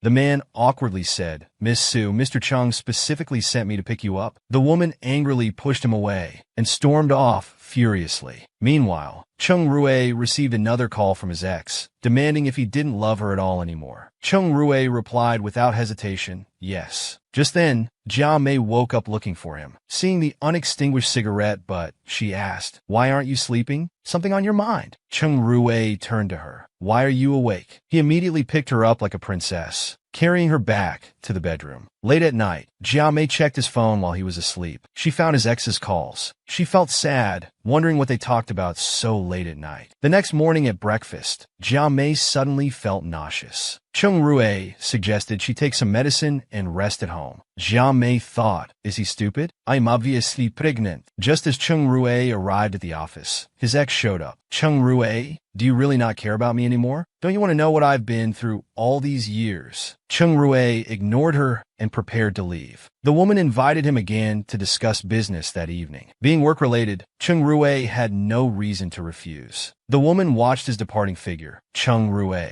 I must win you back. That evening, Cheng Rui brought his assistant to discuss business. The woman awkwardly asked, do you need to bring your assistant everywhere? Then she winked at him flirtatiously. I ordered your favorite steak. Cheng Rui replied disdainfully, sorry, my taste has changed long ago. She awkwardly said, how can taste change so easily? Cheng Rui immediately responded, I now only like my girlfriend's cooking. The woman felt embarrassed. Seems you really love your girlfriend. Cheng Rui seriously told her, we're getting married soon. The woman was thunderstruck. Cheng Rui, you can't marry her. Cheng Rui stood up angrily. Since Miss Su isn't here to discuss business, I'll take my leave. From now on, deal with my assistant for everything, he said as he left. The woman angrily smashed her wine glass. I won't let you two marry. If I couldn't marry into the Cheng family back then, how Jia Mei, you won't either. She picked up her phone to make a call. Guess who she called? Leaving her boyfriend for $5 million. Between love and money, she chose the latter. The one who made her leave was actually her boyfriend's mother. She thought the woman's humble background wasn't good enough for her son, and directly handed her a check for $5 million. Asked her to take the money and leave forever. Looking at the $5 million check in his hand, Cheng Rui silently accepted it and disappeared without a trace. However, this time, to prevent Hao Jia Mei from marrying into the Cheng family, she sent their photos directly to Cheng Rui's mother. Upon seeing them, his mother immediately booked a flight back to China. I absolutely won't allow the Cheng Group heir to be with a woman with no background. Meanwhile, Jia Mei learned his mother was coming. She quickly went to pick out a chi pao as a meeting gift. She happened to run into Su Jiamei. She told Jia Mei that when she was drunk that night, Cheng Rui specifically sent someone to take her home. Only then did Jia Mei realize Cheng Rui had gone to take care of her that night. The scheming woman smirked. Oh, Jia Mei, you're so naive. Then the scheming woman drove Jia Mei home. After getting off, Jia Mei realized the chi pao was still in the car. She immediately took out the chi pao and cut it with scissors, then wrapped it back up and returned it to Jia Mei, who thanked her foolishly. Back home, she kept thinking about what Su Jia Mei said. So Cheng Rui wasn't only nice to her. Seeing her gloomy, Cheng Rui asked what was wrong. Jia Mei sarcastically said, you're so considerate. This left Cheng Rui confused. Just then, someone knocked on the door. Cheng Rui opened it and was surprised to see his mother. she said sternly. Hurry and bring out your girlfriend for me to see. Chung Rui quickly brought Jia Mei to the dining room and introduced her carefully to his mother. Jia Mei smiled and greeted. Hello, Annie. His mother thought to herself, is my son destined for Jiamais? Why are all his girlfriends named Jia Mei? Jia Mei served her some food. His mother mocked. You seem quite familiar with this. How can a small employee like you afford such a high-end restaurant? Jia Mei replied embarrassedly. Chung Rui often brings me here. Chung Rui quickly added, Jia Mei is very sweet. She often cooks for me at home. His mother sneered. People from ordinary families naturally know these menial tasks like cooking and washing. Nothing special. Jia Mei immediately realized she looked down on her background as unworthy of Chung Rui. After that, his mother prepared to leave, arranging to meet again in a few days. She looked at Jia Mei, thinking, this is good. Jia Mei is clearly not good enough for my son. After they watched her leave the restaurant, Jia Mei asked Chung Rui if his mother disliked her. Chung Rui rubbed his head and comforted her. Don't mind it too much. My mom is just like that. Jia Mei said wistfully, I hope that's all it is. The girl was dragged by the prince to attend a high society gathering. As soon as they entered, they became the center of attention. His mother frowned, glaring angrily at how blatant her son was being. Jia Mei smiled and greeted her mother-in-law, telling her she bought her a gift. She immediately took out the prepared chi pao. Annie looked at the dress in her hands with delight, surprised that Jia Mei had such good taste. She came down the stairs elegantly, wearing the chi pao, perfectly highlighting her figure and grace. The onlookers downstairs couldn't help but praise her. Just as she reached the bottom, suddenly there was a ripping sound. The dress split open. She gasped in shock, looking terrified at Chung Rui and Jia Mei, who were also stunned, breaking into cold sweat. Someone nearby mockingly laughed at Mrs. Chung. The quality of this chi pao is quite something. She glared angrily at Jia Mei, saying, Young lady, is this your meeting gift? Deliberately humiliating me in front of everyone. Jia Mei apologized repeatedly in embarrassment. Mother impatiently scolded, Enough! Haven't we been embarrassed enough? Just then, someone draped a coat over her shoulders. She turned around, surprised to see Su Jia Mei. Chung Rui was somewhat angry. Why are you here? Su Jia Mei took the chance to show off in front of Annie. As the French representative, of course I'd be here. Annie looked at her happily. Miss Su is truly accomplished at such a young age. Then her expression changed when looking at Jia Mei. I won't pursue today's matter. You should leave now. Seeing this, Chung Rui immediately questioned his mother's excessive behavior. His mother darkened her face and scolded, I'm already being merciful by not chasing her away. Chung Rui directly pulled Jia Mei and turned to leave. If you don't welcome my girlfriend, then I have no reason to stay here. His mother was even more furious, grinding her teeth. However, the instigator of all this secretly rejoiced, taking the chance to curry favor. The next day, she brought gifts to visit. She took out her godfather's business card. It turned out he was a director at the French headquarters. Now Chung Rui's mother saw her in a different light. My godfather admires Chung Rui's abilities. Let's arrange a dinner with him and Chung Rui. Before leaving, she didn't forget to mock Jia Mei. Compared to that small employee Hao Jia Mei, you should know I'm more suitable for Chung Rui. Mrs. Chung thought seriously. Compared to the useless Hao Jia Mei, this Su Jia Mei would be much better for Chung Rui. So she arranged for them to meet. Chung Rui arrived as scheduled. He was surprised to see the scheming woman. Why is it you? Wasn't my mother supposed to meet me? The woman smiled falsely and said, It's all Andy's good intentions. Chung Rui quickly turned to leave. The scheming woman put on a pitiful face, quickly grabbing his arm. She stroked Chung Rui's face. Chung Rui, I've always loved you. Suddenly there was a click, and a photographer captured the moment. A group of reporters swarmed forward, recording their intimate moment. Chung Rui stormed out angrily. The woman was surrounded by reporters. Are you two here on a date? Chung Rui turned his head to glance at the scheming woman. She took the chance to pretend to be pitiful, kneeling on the ground. Chung Rui was somewhat irritated. He went forward to help her up. The scheming woman cried out in pain. Chung Rui immediately picked her up, preparing to take her to the hospital. She smirked.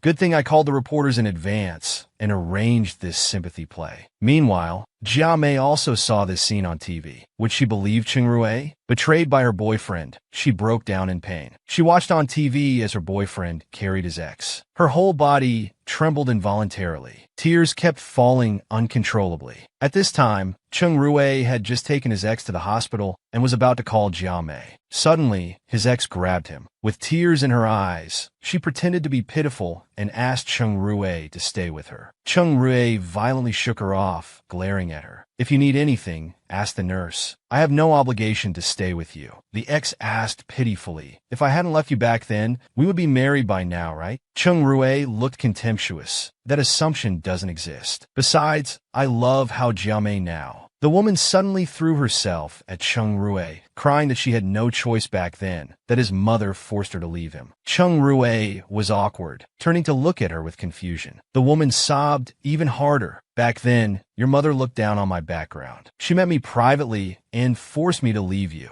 Cheng Rui looked bewildered. "You're saying my mother planned?" The woman, with tears in her eyes, sobbed pitifully. "Cheng Rui, I've thought about you every day these years. Now that I've succeeded in my career, can I be worthy of you?" Just then, seeing Jia Mei outside the door, she quickly devised a plan. She hugged Cheng Rui tightly, refusing to let go. Cheng Rui felt dizzy, breaking in a cold sweat. "Let go of me!" Just as Jia Mei opened the door, she was shocked by the scene before her. She stood there stunned, screaming in disbelief. Cheng Rui quickly pushed away his ex. "Why are you here?" The ex also pretended to be embarrassed. "Miss, there's nothing between Cheng Rui and me. Don't misunderstand." Jia Mei's face darkened with fury as she yelled at them both. "Nothing. Do you think I'm blind? Why are you still pretending?" Cheng Rui rushed to explain. "Jia Mei, it's not what you think." But she pushed him away. "Don't call me Jia Mei. I'm not her replacement." Cheng Rui was exasperated. "Don't we even have basic trust between us?" Jia Mei tearfully criticized Cheng Rui. "At first, I didn't believe the news reports, so I came to see for myself. But what I saw was naked betrayal." She covered her mouth and cried, quickly turning to leave, ignoring all of Cheng Rui's explanations. The ex took this chance to approach him, but Cheng Rui firmly rejected her. Meanwhile, Jia Mei packed her things, preparing to leave. She looked at her phone wallpaper, silently shedding tears of heartbreak. For the sake of fame and fortune, she broke up her son's love. She tried hard to lecture her son about the importance of matching social status. Cheng Rui looked disdainful, vowing to marry only Jia Mei. His mother felt helpless with him, so she called Jia Mei, asking to talk privately. When they met, Jia Mei was direct. "Annie, just say what you want to say." The mother was straightforward, saying Jia Mei wasn't good enough for Cheng Rui, then took out a check. Jia Mei thought, sure enough, rich people all use the same tactics. She said seriously, "Annie, I know you've looked down on me from the start, but you haven't even given me basic respect." She immediately stood up, slapping the table. "Now it's not you kicking me out, but me leaving you." The son immediately tore up the check. He threw it away and left. Just as he walked out the door, Jia Mei saw many messages from Cheng Rui. She simply replied, "Cheng Rui, let's break up." Then she cried looking up, "Cheng Rui, I once thought you were my everything. Now I see the truth. I won't be so foolish and naive anymore." The next day, Cheng Fei invited Jia Mei home. He tried hard to explain for his brother. However, Jia Mei got up to leave. Just then, Cheng Rui arrived. Cheng Fei tactfully slipped away. Cheng Rui looked sad, asking why she didn't answer his calls. Jia Mei calmly replied, "We've broken up." Cheng Rui immediately became serious, stating he didn't agree to break up. Jia Mei pushed him away. "Whether you agree or not, I've made my decision." Cheng Rui suddenly kissed her. "I said I don't agree." "Jia Mei, I love you." Jia Mei slapped him. "Those words make me sick." Cheng Rui asked darkly, "So, Jia Mei, am I that untrustworthy in your heart?" Jia Mei answered without hesitation, "Yes." Then she turned and left gracefully. "It's completely over between us." Outside, Jia Mei cried painfully. "Even without Su Jia Mei, Mother would never approve of us being together." Suddenly, she felt sick in her stomach and shivered. She leaned against the wall, feeling dizzy. Just as she was about to fall, a hand caught her. She turned weakly and called out, "Brother Xiaoqian." Then she fainted. The man was confused and very worried. 5 years passed in a flash. Jia Mei and Xiao Qian attended her brother's wedding with their children. Cheng Rui was also invited. What sparks would fly when they meet again? He willingly became a stepfather for 5 years, silently raising 2 children. The family at first seemed happy, but the couple had no real feelings. This day, they went to attend her brother's wedding. The 2 children were playing by themselves. Little sister Dudu accidentally tripped. She fell hard on the ground. Passing by, Chung Rui helped her up. He gave her a piece of cake. Dudu praised him. Uncle, you're so handsome. Chung Rui asked about her parents. Her brother quickly pulled her away, telling her not to talk to strangers. Chung Rui was speechless and frustrated. He didn't know these two kids were actually his children. He just felt they looked strangely familiar. Just then, stepfather Xiao Qian came looking for the children. He recognized immediately that Chung Rui was Jia Mei's ex-boyfriend and the children's father, but he didn't tell him. Soon the wedding began. Chung Rui sat in the VIP section. He saw Jia Mei and her family. Only then did he realize that Jia Mei was the daughter of Commander Ming Chung. Jia Mei also looked at Chung Rui in surprise. Xiao Qian hugged her and said, "After the wedding, let's say hello." After all, he is the children's biological father. Jia Mei turned and left. What's the point of meeting him? Seeing this, Chung Rui gritted his teeth. He never expected that after years apart, Jia Mei would be married with children. A few days later, Jia Mei was assigned by her company to pick up Jian at the airport. The company's CEO discovered it was Chung Rui. Jia Mei awkwardly greeted him. Chung Rui also stepped forward politely. "How have you been, miss?" Jia Mei told them the hotel was ready and would take them to rest. But inside, she was very unwilling, thinking if I had known it was Chung Rui, I would never have come. Back home, Xiao Qian asked if the airport pickup went smoothly. Jia Mei glumly said, "Brother Xiao Qian, CEO Jian turned out to be Chung Rui." The man asked dejectedly, "Jia Mei, have you been unable to forget Chung Rui all these years?" Jia Mei smiled, squinting. "Chung Rui and I are in the past. Now I just want to live peacefully with the children." The man hugged her. "Jia Mei, I've been waiting for you all these years." Jia Mei blushed. "Brother Xiao Qian, you married me back then to protect my reputation. I'm very grateful." But Jia Mei looked up at him. "I can't keep holding you back." The man caressed her cheek, saying he was willing, then smiled and asked her to prepare dinner. Jia Mei saw he was very good to both children, and they liked him too. She felt sad, knowing clearly she still couldn't let go of Chung Rui and couldn't repay Xiao Qian. She was desperate to achieve cooperation. She drank herself half to death, and the other CEO was her ex. Drunkenly, she looked at Jia and executives. "We've drunk so much, shouldn't we sign the contract?" They replied awkwardly, also drunk. "This project is up to our President Chung." Then got up to vomit in the bathroom. "If you can convince our President Chung, the contract can be signed easily." The company president came to check. "You've drunk so much, are you okay?" Jia Mei, face flushed, firmly said, "I'm fine. Won't die." They both looked at Chung Rui. That god is indeed hard to deal with. Jia Mei, keep Jing DUI company busy. I'll go talk to him. Just then, Jing DUI company came to drink with her. Jia Mei smiled graciously, boldly proposing a toast. The president behind her whispered a warning about the old pervert. Jia Mei assured him, "I'll handle this old guy. You go negotiate with that god." Soon after, Chung Rui's assistant came to advise Jia Mei to drink less. Jia Mei saw the dejected president and knew the negotiations had failed. She knew she couldn't avoid it today. She swayed as she prepared to negotiate with Chung Rui, realizing she'd drunk too much to walk steady. Jia Mei spoke directly to Chung Rui. "President Chung, tell me what it takes to cooperate with us." Chung Rui looked serious. "Well, miss, you're impressive,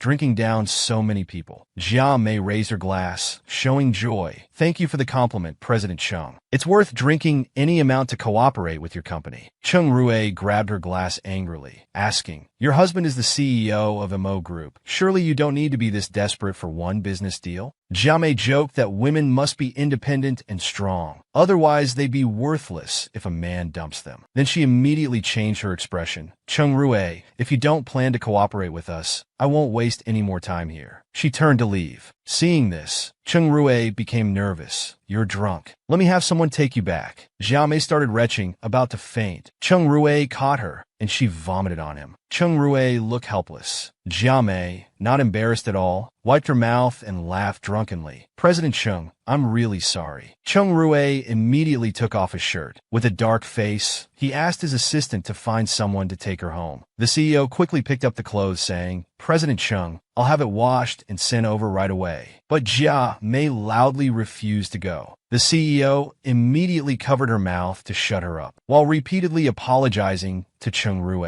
He cried out to Jia Mei, "For the company's survival, can't you make some sacrifice?" Jia Mei felt speechless but agreed. The next day, she took the clothes to return to Cheng Rue, only to realize it was the one she bought for him 5 years ago. She knocked on his door. Cheng Rue stood before her in his pajamas. Their eyes met. How would Jia Mei make him compromise? Bringing the 5-year-old clothes to her ex-boyfriend. She awkwardly apologized to Cheng Rue, "Sorry for staining your clothes." Cheng Rue took the clothes and advised her to drink less in the future. "If there's nothing else, miss, please leave." He turned to go back to his room, leaving Jia Mei alone. Jia Mei quickly called out to stop him. Cheng Rue turned confused. "Yes, miss? Anything else?" Jia Mei nervously clenched her fists, her mind filled with images of her boss begging her. She gathered courage and asked, "President Cheng, how have you considered the cooperation?" Cheng Rue looked serious. "Miss, you should know the rules. The bidding meeting in 3 days will give the answer." He grabbed her wrist, touched her cheek, and said mischievously, "Unless the miss wants to make a special arrangement?" Jia Mei immediately broke free, unable to look at him. "President Cheng misunderstands. I won't disturb your rest." She turned and left. Cheng Rue watched her leave, feeling sad. "I was just being presumptuous after all." His eyes welled with tears. Perhaps staying away was the best blessing for her. Just then he noticed blood stains on Jia Mei's pants. He suddenly pulled her back into the room. Jia Mei blushed, realizing her period had come early. She covered her face in embarrassment, wishing she could disappear into the ground. Cheng Rue thoughtfully brought her a cup of brown sugar water. His sudden care surprised Jia Mei. Cheng Rue awkwardly asked, "Does your stomach still hurt?" Jia Mei held the cup with both hands. "Thank you. I'm better now." At that moment, sweet memories of their past flooded her mind. Thinking about now, Jia Mei sighed softly. "Thank you, President Cheng. I'll return the clothes soon." Cheng Rue said it was nothing. He also gave her stomach medicine. "Too much drinking hurts the stomach.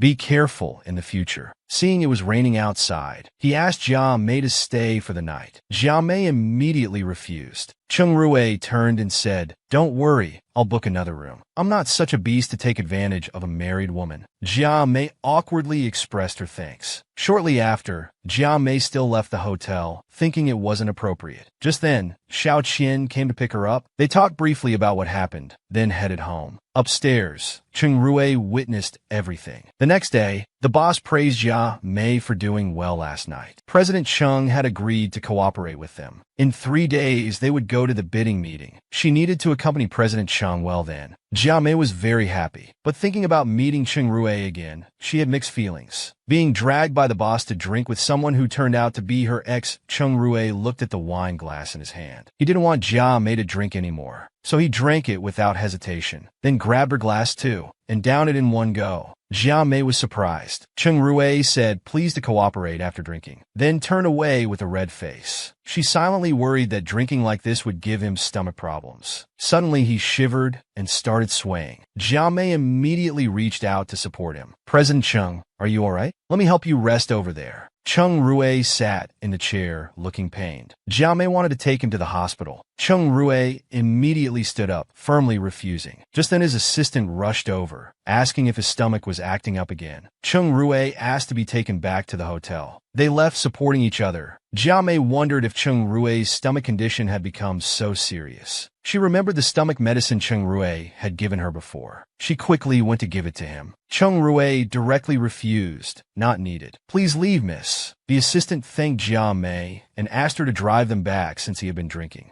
Jia Mei didn't refuse and agreed immediately. Soon they got Cheng Rue settled. The two old friends took the chance to catch up. Just as Jia Mei was about to leave, the assistant quickly told her that after Cheng Rue learned about his mother's private interference back then, he cut ties with her and left the city group. Jia Mei froze upon hearing this. The assistant continued, touching her shoulder. "After you left, President Cheng became a different person. At first, he drank heavily every day. Later, he found a giant company, working day and night. That's when his stomach problems started." Jia Mei turned back. "We can't always live in the past. What matters most is the future, right?" Just then, the company called urgently requesting the assistant's return. The assistant quickly turned around. He begged Jia Mei to look after Cheng Rue for one night, saying assistant Ing Ing would come tomorrow. Jia Mei was surprised, but eventually agreed to help. Then she called Xiao Qian, telling him she wouldn't be coming home tonight. Suddenly, she heard a glass breaking. It came from Cheng Rui's room. She rushed over to find Cheng Rui weakly collapsed on the bed. She helped Cheng Rui settle down and offered him a glass of water. Cheng Rui turned away, saying, "I'm fine. Just leave." Jia Mei was speechless at him, still being so stubborn while clearly sick. As she cleaned up the glass shards, she said, "Don't misunderstand. I'm just helping out. I'll leave once your assistant arrives tomorrow." Suddenly, she accidentally cut her hand. Before she could react, Cheng Rui quickly grabbed her hand. Such a grown person, still causing trouble. He took out a Band-Aid and bandaged Jia Mei's hand. He sarcastically muttered, "Who's the patient here?" Jia Mei laughed awkwardly. "You help me. I help you. We're even now." Cheng Rui got off the bed. Looking at the scenery outside the window, he sighed. "Is that all it takes to be even?" Jia Mei lowered her head and replied, "Yes. It's been 5 years. Even the deepest wounds heal." Then she walked towards the door. "It's late. Get some rest. I'll leave when your assistant comes tomorrow." The next day, a young girl showed up. She smiled and introduced herself as Assistant Ying Ying. Then she ran in calling President Cheng. She hugged Cheng Rui's arm, saying, "I heard your stomach was acting up. I was so worried." Seeing this, Jia Mei thought, such an innocent young girl, what man wouldn't like her? Then she smiled and bid farewell to Cheng Rui, planning to propose divorce on their wedding anniversary. The fake marriage of 5 years would end here. Jia Mei didn't want to hold back brother Xiao Qian anymore. Before she could speak, Xiao Qian stopped her. With beautiful music playing, he took out a large diamond ring he had prepared. Kneeling on one knee, he proposed to Jia Mei. She was both surprised and embarrassed. She helplessly closed her eyes. "Thank you, brother Xiao Qian." Xiao Qian was excited, thinking she had agreed. He reached to put on the ring, but Jia Mei quickly withdrew her hand. Looking at him tenderly, "I'm sorry, I can't accept. I actually wanted to ask for a divorce today." Walking out of the restaurant, Xiao Qian asked if it was because she couldn't let go of Cheng Rui. Jia Mei closed her eyes and sighed. "No, it's not about him. I've always seen you as a brother." She turned to look at Xiao Qian. "You're so good. You deserve someone better to cherish you. I'm not the one you should wait for." He lowered his head regretfully. Indeed, forced love never works. Jia Mei apologized repeatedly, but he patted her head, looking at her tenderly. "Never say sorry to me. I respect your choice." Jia Mei blushed. "You just need to. Remember, I'm the one who wishes for your happiness the most in this world." Jia Mei was moved to tears. "Thank you, brother Xiao Qian." The next day, Jia Mei attended a party with her child. She happened to meet her brother and Cheng Rui.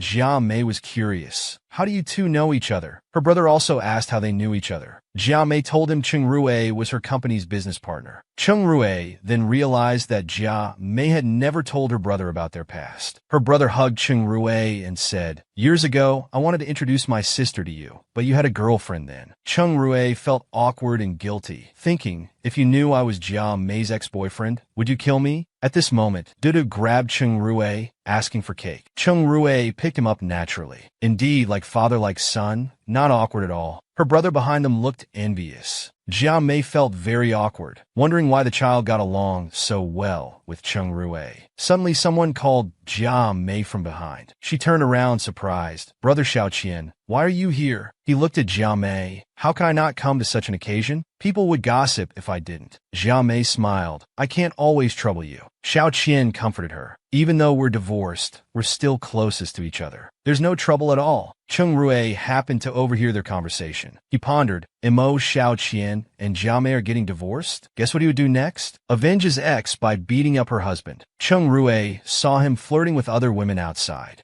Without a word, he suddenly punched him in the face. Xiao Qian held his injured face and cursed. "Are you crazy?" Cheng Rui clenched his fists, glaring at him. "You dare flirt with other women behind Jia Mei's back?" He grabbed his collar angrily. "How could you do this to Jia Mei?" Xiao Qian looked bewildered. "What nonsense are you talking about? Have you forgotten how you treated Jia Mei?" Cheng Rui grew even angrier. He threw another heavy punch. Just then, Jia Mei came and called out to Cheng Rui. She carefully tended to Xiao Qian's wounds. Seeing this, Chung Rue gritted his teeth. Jia Mei, are you stupid? Why care about such a scumbag? He grabbed Jia Mei, holding her tightly in his arms. He said fiercely to the man, since you don't cherish Jia Mei, I'll protect her from now on. Then he forcefully pulled Jia Mei away. Xiao Qian could see how much he cared for Jia Mei. He let go of his concerns, thinking as long as Jia Mei was happy. Back in the room, Chung Rue grabbed Jia Mei and questioned, facing such a cheating scumbag, do you still want to go back and humiliate yourself? Jia Mei looked confused. What are you talking about? Cheating. He gently stroked Jia Mei's head. Jia Mei, don't hide it. I know everything. Jia Mei was shocked, wondering if he knew about her and the child. Chung Rue continued, saying he knew she divorced him because of his infidelity. Jia Mei was speechless, turning to scold him. But you shouldn't hit people. Chung Rue darkened. You're still defending him at a time like this? Jia Mei turned to leave. Anyway, stay out of my business. Chung Rue grabbed her. Suddenly, he pinned her against the wall and kissed her. Jia Mei was caught off guard, staring at him with wide eyes. Chung Rue caressed her cheek. Jia Mei, can you give me another chance to pursue you? Jia Mei blushed looking at him, then suddenly came to her senses. She pushed him away. It's impossible between us. We ended 5 years ago. Chung Rue didn't care and suddenly moved closer again. Jia Mei, I still love you. Just then, her brother called, asking Jia Mei to come pick up the children to go home. Shortly after, they both went to find her brother. Her brother asked Chung Rue to take them home. Chung Rue was very happy about it. He looked at Jia Mei with a mischievous smile. I'm very willing to help. But Jia Mei felt very awkward. I don't trust him. What if he teases me again? But there was no choice since the two children liked Chung Rue.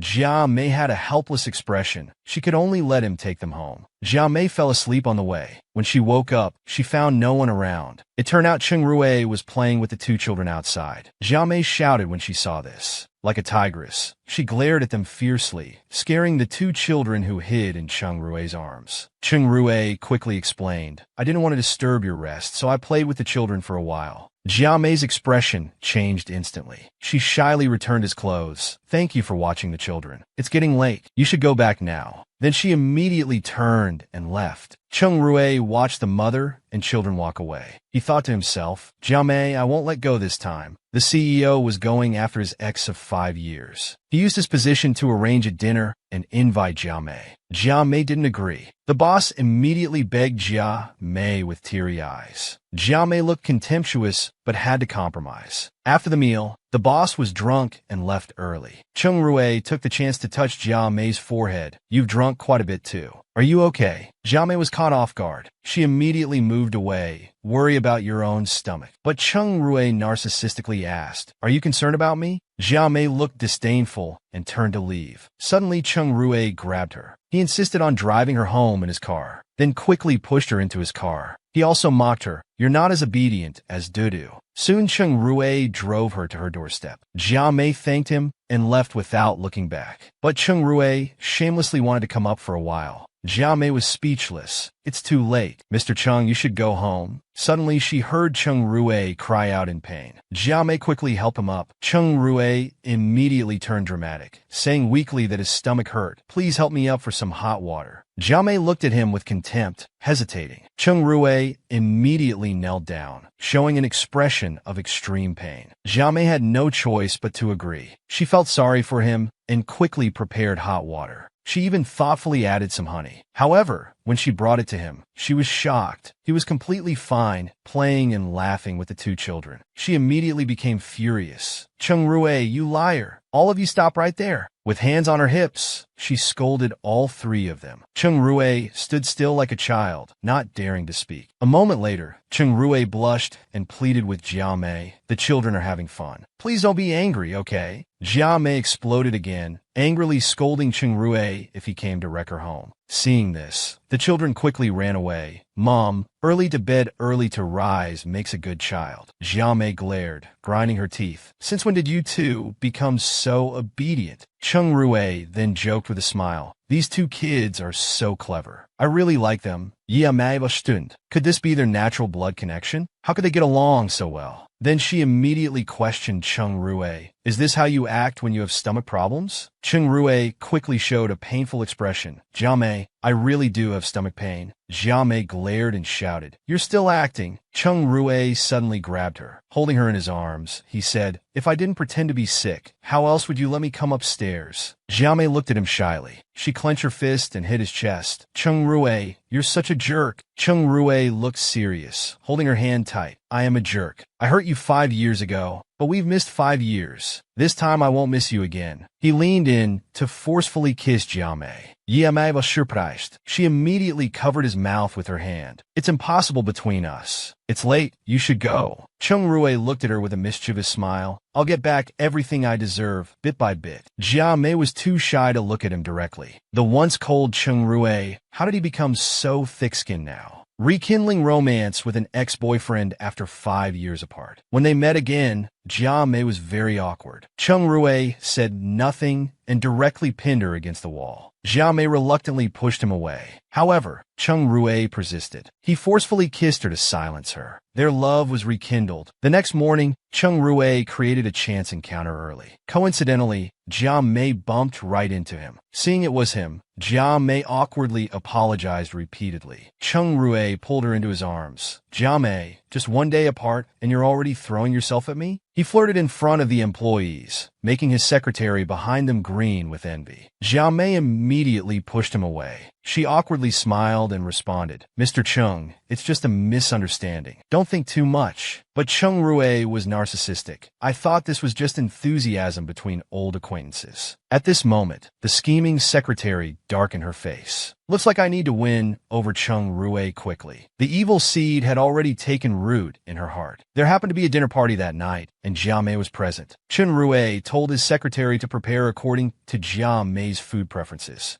The secretary was even more angry, baring her teeth and glaring fiercely. She deliberately got close to Cheng Rui, sitting where Jia Mei could see. Jia Mei took her anger out on the boss, stepping on his foot. "Men are all no good." She turned and left angrily, leaving the boss howling and rubbing his foot. Cheng Rui happened to see this scene. "Looks like she's not completely indifferent to me. I should find a chance to test her feelings." After the party, the secretary supported the drunk Cheng Rui, preparing to leave. Jia Mei reminded her that Cheng Rui had stomach problems and to give him some medicine. Xiaomi smiled at her. "I'm his personal assistant. I'll naturally take good care of everything." Then gritted her teeth. "No need for you to worry." She immediately helped Cheng Rui leave. Meanwhile, Jia Mei and Xiaoli got in the car. In the car, Xiaoli told Jia Mei, "That scheming woman will definitely try something tonight while the CEO is drunk." These types of people rely on their youth and looks, always trying to climb the social ladder by hooking rich men. Jia Mei pondered after hearing this. Meanwhile, the secretary took Cheng Rui to the hotel. She secretly rejoiced. "After tonight, I won't be just a lowly assistant anymore." Then she slowly started unbuttoning Cheng Rui's clothes. Shortly after, several police officers broke in. Cheng Rui was sitting at his desk. "What brings you here?" The police immediately showed their badges. Someone reported illegal transactions here. Cheng Rui calmly took off his glasses. He quickly stood up saying, "Please come in and search as you wish." After searching, the police found nothing. They left, and it turned out Jia Mei had made the report. Suddenly, Cheng Rui hugged her from behind. "Were you trying to get me arrested?" Jia Mei looked surprised. "Weren't you drunk earlier?" Cheng Rui grabbed her, smirking at how Jia Mei, "You're quite daring, calling the police." Then whispered in her ear, "Tell me, what transaction was I making?" Jia Mei pushed him away.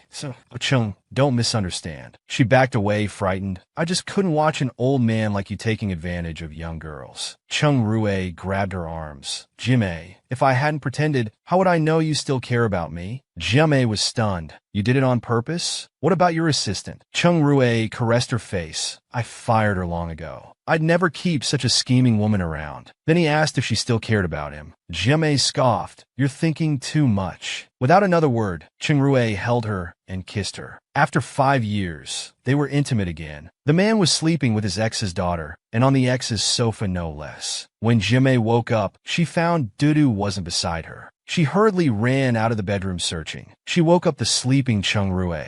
Surprised, she asked, "Didn't you leave last night? Why are you still here?" Cheng Rui shamelessly replied, "I couldn't bear to leave you." Jia Mei was exasperated. "You're so thick-skinned. When are you leaving?" Cheng Rui stretched and went to shower. "I'll leave after taking the kid to kindergarten." Jia Mei scolded. Are you planning to stay here forever? Cheng Rui teased. Help me get my towel. Jia Mei angrily yelled. Get out. This is my house. Suddenly, Jia Mei received a call from Xiao Qian. Cheng Rui became interested. He quietly eavesdropped behind the door and learned he was coming to see Jia Mei tonight. Jia Mei happily agreed. Cheng Rui's face darkened as he gritted his teeth. That scumbag still has the nerve to come. In the evening, Jia Mei was preparing dinner. Hearing a sound, she quickly opened the door. It was Cheng Rui returning with the two children. She asked, puzzled, Why is it you? Cheng Rui smiled knowingly. What delicious food have you prepared for me? He suddenly hugged her and apologized. Jia Mei, don't be angry. I had free time today, so I picked up the children.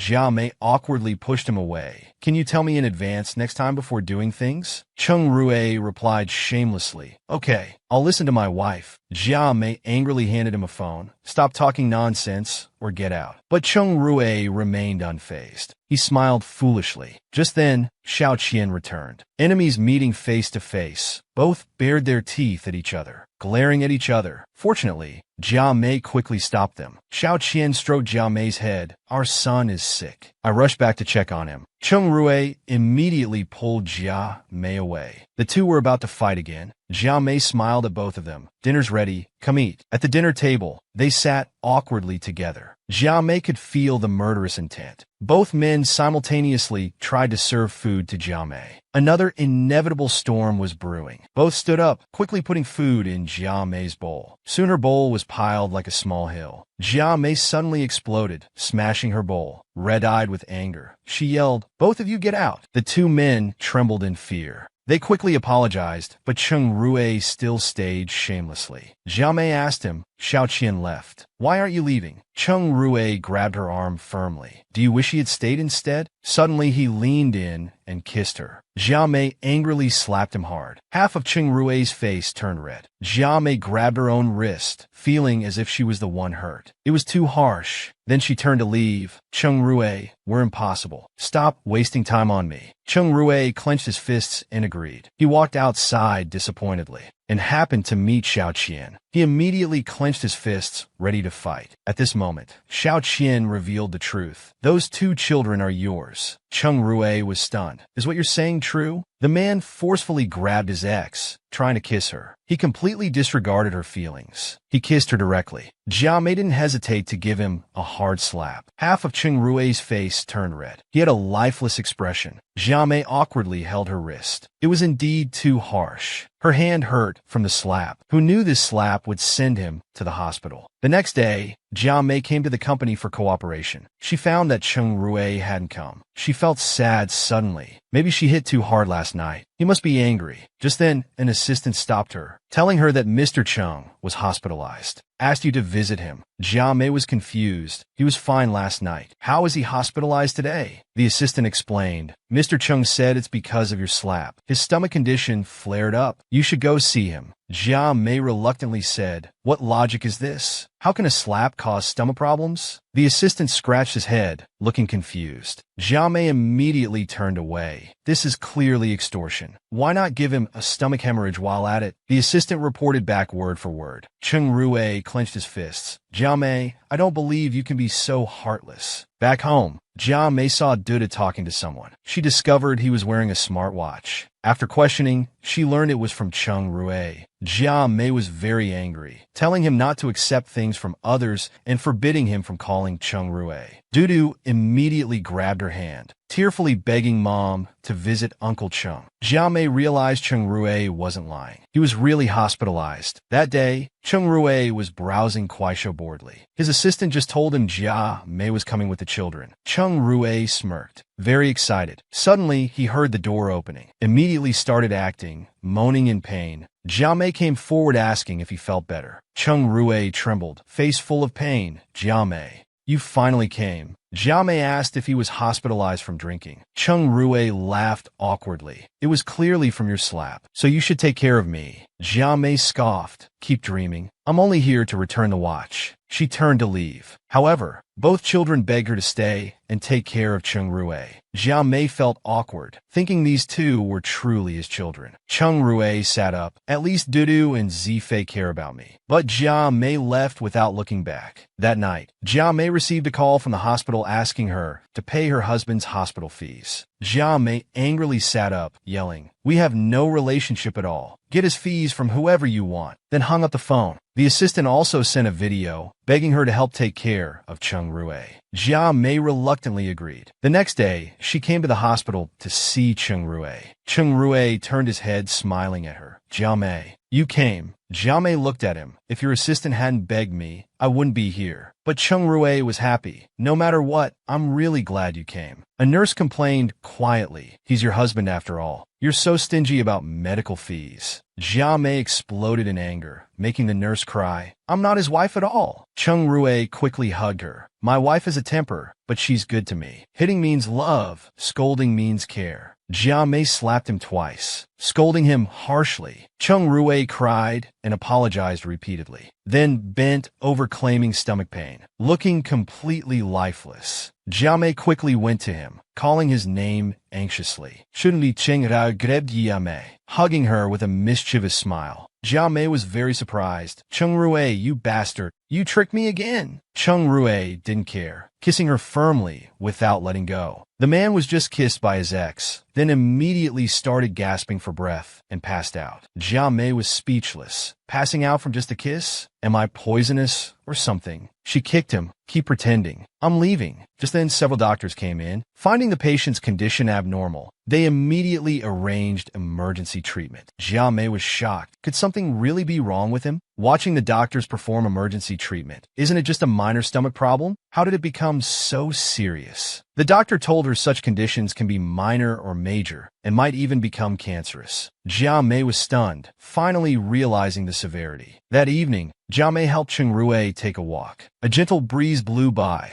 Chung Rue immediately held her in his arms. "The wind is strong. Your husband will hold you, so you won't catch cold." Jia Mei reluctantly said she wasn't his wife. They sat down on a bench. Jia Mei asked why he didn't hire a caregiver. "Why trouble me?" Chung Rue replied confidently, "Because I'm the children's father." Jia Mei jumped up immediately. "You must be mistaken. My child's surname is M.O." Then she turned and left. Behind her, Chung Rue called out, wanting dumplings. Jia Mei walked away without looking back. "Make them yourself. I'm not your nanny." Chung Rue remained calm. "You really won't believe until you see the coffin." The next day at the hospital, Duda quickly ran to ask if he was in pain. He pinched Duda's cheeks. "Not anymore. You care about Uncle Chung the most." Zifei also came forward with concern. Jia Mei watched the three getting along so well, surprised at their harmony. Then she took out the prepared dumplings. She picked one up to his mouth. Chung Rue acted coy. "Didn't you say you wouldn't make dumplings for me?" Jia Mei immediately scolded. "Even food can't shut your mouth." Then brought him a bowl of porridge, thoughtfully saying, "Eat more liquid food. It's good for your stomach."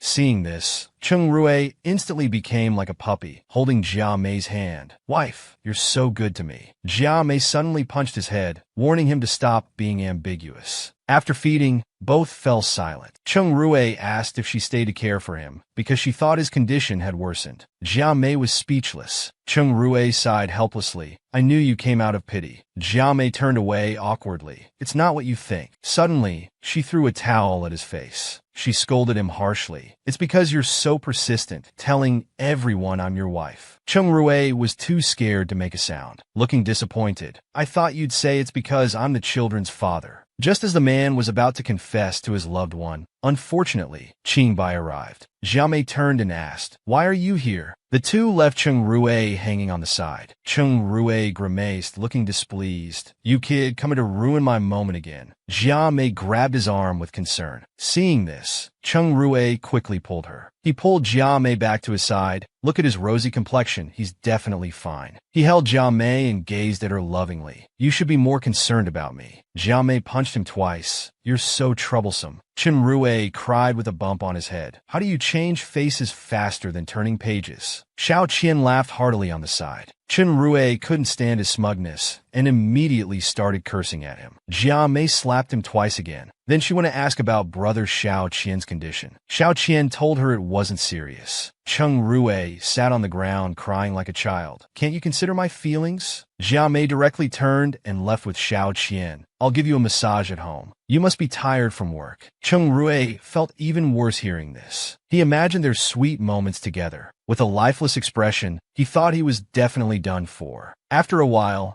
Jia Mei brought him red bean porridge. Still angry, Cheng Rui put on airs. So you remember I'm sick? Why aren't you giving your brother Qian a massage? Jia Mei looked at him angrily. I'm voluntarily taking care of you, and you dare mock me? The fox doesn't want to see you getting too close to other men. Jia Mei was speechless. Then she smiled slightly. How old is this man? Still getting jealous. Then she turned her back to him. I can't fulfill that request of yours. Nothing I can do then. She didn't forget to mock him. Thanks for reminding me. I should go take care of brother Qian. Cheng Rui looked confused. What about me? I need care too. Jia Mei waved her arm, carelessly saying, I don't want to serve you anymore. Cheng Rui looked helpless. I brought this upon myself. What should I do now that I've angered Jia Mei? Just then, Xiao Qian came to find the two rival patients sitting down to mock each other. Cheng Rui sneered. Are you here to show off how Jia Mei takes care of you? Xiao Qian was speechless. You're really childish. No wonder you haven't won her back after so long. Jia Mei immediately got up to leave. Since Jia Mei isn't here, I won't waste words with you. Cheng Rui quickly asked, Didn't Jia Mei go to find you? Xiao Qian was also confused. I haven't seen her either. Cheng Rui immediately fantasized. Jia Mei, you're just saying one thing, but meaning another. Just then, Duda came back looking for his father, but found he had left. So Duda quickly asked Uncle Cheng, did Dad and Mom have a fight? Although they didn't sleep in the same room before, Dad would come home every day. Now he doesn't even come home. Cheng Rui finally realized that they were in a fake marriage. Jia Mei had been pretending all along. His ex-girlfriend of 5 years was pregnant with his child. Learning the truth, the male lead was very happy. So her marriage with Xiao Qian was fake. He immediately invited them to have dinner together. Jia Mei thought he didn't know the truth yet and quickly refused. I need to go back to take care of brother Qian. Suddenly, Cheng Rui grabbed her, held her, and gazed at her lovingly. Just take care of me today. Jia Mei looked surprised. You just got better, and you're already being improper. Cheng Rui stroked her head, smiling mischievously. Who told you to be so attractive? He moved his mouth closer to Jia Mei, who shyly closed her eyes. But Cheng Rui was just teasing her. He didn't actually kiss her. Jia Mei angrily pushed him away, scolding, What's the point of pestering me like this? Cheng Rui looked embarrassed. I love you. Jia Mei, will you come back to me? Then forcefully hugged her, nervously breaking into cold sweat. I know the truth now. The child is mine. He held Jia Mei again. Xiao Qian told me everything. Jia Mei was shocked. Cheng Rui continued persistently begging her to give him another chance to start over. Jia Mei covered her mouth sadly. Cheng Rui, we're long over. We can't go back. Suddenly a kick came flying. The door was kicked open. It was Jia Mei's brother who had heard everything. He was trembling with anger, glaring at Jia Mei through gritted teeth. She quickly stood in front, knowing that when her brother gets angry, no one can stop him. But Cheng Rui pushed Jia Mei aside. I'll take responsibility for my actions. I'll face the consequences. Before he could finish, her brother landed a heavy punch. Cursing loudly, extremely angry, he threw a second punch. Suddenly Jia Mei jumped in front of Cheng Rui, taking the punch for him, then touched his face asking, Are you okay? Though still angry, her brother was helpless. Even now, you're protecting him? He could only watch them act like star-crossed lovers. During their conversation, her brother learned the truth about Jia Mei and Xiao Qian's fake marriage. He angrily lectured her. Chen Rui immediately hugged Jia Mei. Don't scold her anymore. It's all my fault. Her brother was helpless with them both. Looks like you've rekindled your old flame. He turned to leave, handle your own matters. Then look back at them. Though I can forgive you, I can't guarantee Mom and Dad will. Jia Mei's eyes filled with tears. If Mom and Dad find out, they'll kill me. Chen Rui quickly comforted her. Don't worry, I'll definitely beg for Mom and Dad's forgiveness. Then held her tight. Give me another chance. I won't disappoint you. The woman had separated her son's love for social status. Now she came offering kindness because of her grandchild. Her arrival surprised Cheng Rui greatly. He immediately changed his expression and questioned why she came. but his mother ignored him and walked right in. Jia Mei was also extremely surprised. This person who forced me to break up with 5 million before, what does she want now? The woman changed her previous attitude, smiling at Jia Mei. I'm so happy you're back together. Jia Mei looked confused. Annie, what brings you here? The woman held both of Jia Mei's hands. I'm here about you too. You're not getting any younger. It's time to have a family. Jia Mei felt awkward. Hasn't she always opposed me being with Cheng Rue? Then the woman sat down and told them she would stay here for one night. Jia Mei was so scared she broke into a cold sweat. The woman treated it like her own home, choosing a room to stay in. She even pretended to plead with Jia Mei pitifully. Jia Mei was completely confused. Why did her attitude towards me change so dramatically? Then she angrily questioned Cheng Rue. You didn't tell her about the child, did you? Cheng Rue frantically denied it. At that moment, the woman inside discovered photos of the children, smiling with satisfaction. Cheng Rue came in just then. You really came for the children, he said angrily. This time, I won't let you hurt Jia Mei again. Early the next morning, Jia Mei had just woken up. Walking out of the bedroom, she was surprised to find Cheng Rue's mother was making breakfast. Looking at the sumptuous breakfast, Jia Mei was curious. She actually knows how to make breakfast. The children also came running, attracted by the smell. She was overjoyed seeing the children, moved to tears. Are these my grandchildren? In the evening, the woman held Jia Mei's hand, asking what she wanted to eat. That's when they discovered Jia Mei had a cold. She immediately pulled Cheng Rue's ear. Did you not take good care of Jia Mei? Cheng Rue quickly helped Jia Mei back to the room to rest. Mom was still instructing Cheng Rue. Silly son, you should carry Jia Mei to the room. Cheng Rue picked up Jia Mei. He said flirtatiously, looks like my mom approves of us being together. Jia Mei replied embarrassedly, I haven't agreed. What are you so happy about?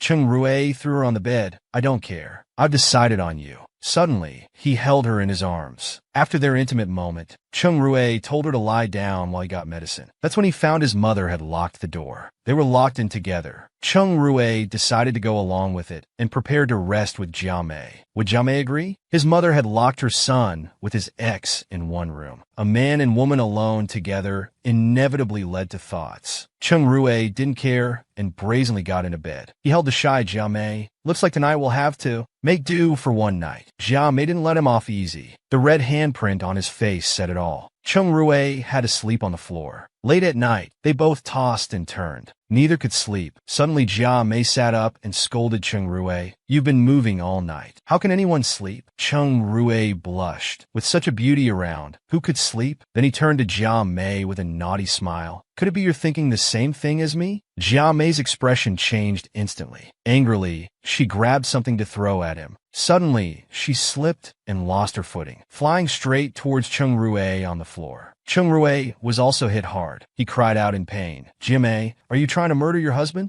Jia Mei quickly checked if Cheng Rue was hurt. Cheng Rue pouted, whispering, with your weight falling on me, I'm lucky to be alive. Jia Mei became embarrassed. Are you calling me fat? Cheng Rue suddenly embraced her and kissed her deeply. Then he pushed Jia Mei down. They became intimate again. The next morning at dawn, both were still drowsy. Just as they were about to wake up, Cheng Rue smiled and hugged Jia Mei, wanting her to sleep a bit longer. Suddenly, the door clicked open. Mom tried to stay calm, but was shocked seeing them together. Jia Mei, Cheng Rue, what's this? They both looked at her awkwardly. Mom immediately scolded Cheng Rue. You rascal. Jia Mei is sick, yet you're still bothering her. Cheng Rue adjusted his clothes and asked why she locked the door last night. Mom pretended to be confused, saying she forgot, leaving them both speechless. Then Mom took Jia Mei's hand. Since things have come to this, you should get married soon. Cheng Rue was overjoyed and agreed repeatedly, while Jia Mei looked reluctant. Cheng Rue held Jia Mei close and said tenderly, Jia Mei, let me take care of you and the child from now on. He picked her up again, threw her onto the bed. From now on, you're mine. No one can take you away. They gazed at each other. Cheng Rue, you're still as domineering as 5 years ago. Then they kissed again. Would Cheng Rue's pursuit of love be this smooth? 521 ido. I love you today. It was a day when countless couples became official. The male lead also proposed to Jia Mei. He knelt on one knee, holding a diamond ring. Jia Mei was instantly moved to tears, covering her mouth speechless. Friends behind them congratulated and cheered for Cheng Rue.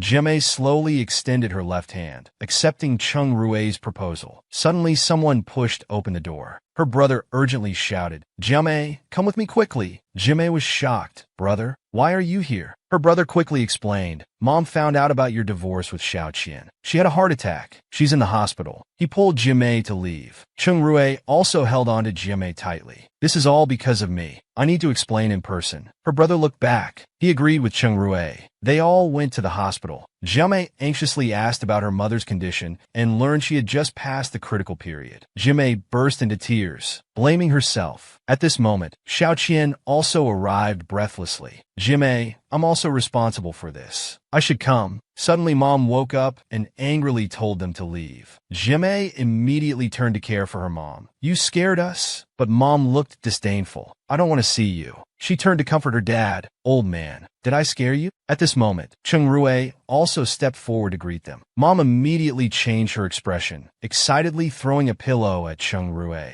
"So you're the one who ruined Jimei's marriage." Jimei quickly stepped forward to explain awkwardly, but Mom wouldn't listen. She glared and cursed. Seeing this, Cheng Rue hurriedly embraced his aunt. "It's all my fault. I've wronged Jimei and the child." Mom looked confused. "What do you mean by that?" Jimei and Xiao Qian immediately became anxious. "We actually had a fake marriage. The child is Cheng Rue's." Parents were instantly shocked. Dumbfounded, they angrily pointed at the three. Then she fainted from anger. After a while, Mom woke up. Jimei quickly went forward crying to comfort her. Beside her, Cheng Rue, red-faced, strongly defended Jimei. Mom picked up a water cup with one hand, mercilessly splashed it in Cheng Rue's face. She cursed at him. "You betrayed my daughter, hurt her. I won't approve of you two being together." She then smashed the cup. Jimei immediately turned to check if Cheng Rue was okay. Cheng Rue hugged Jimei and stated, "Annie, I know nothing I say will earn your forgiveness now, but I truly love Jimei."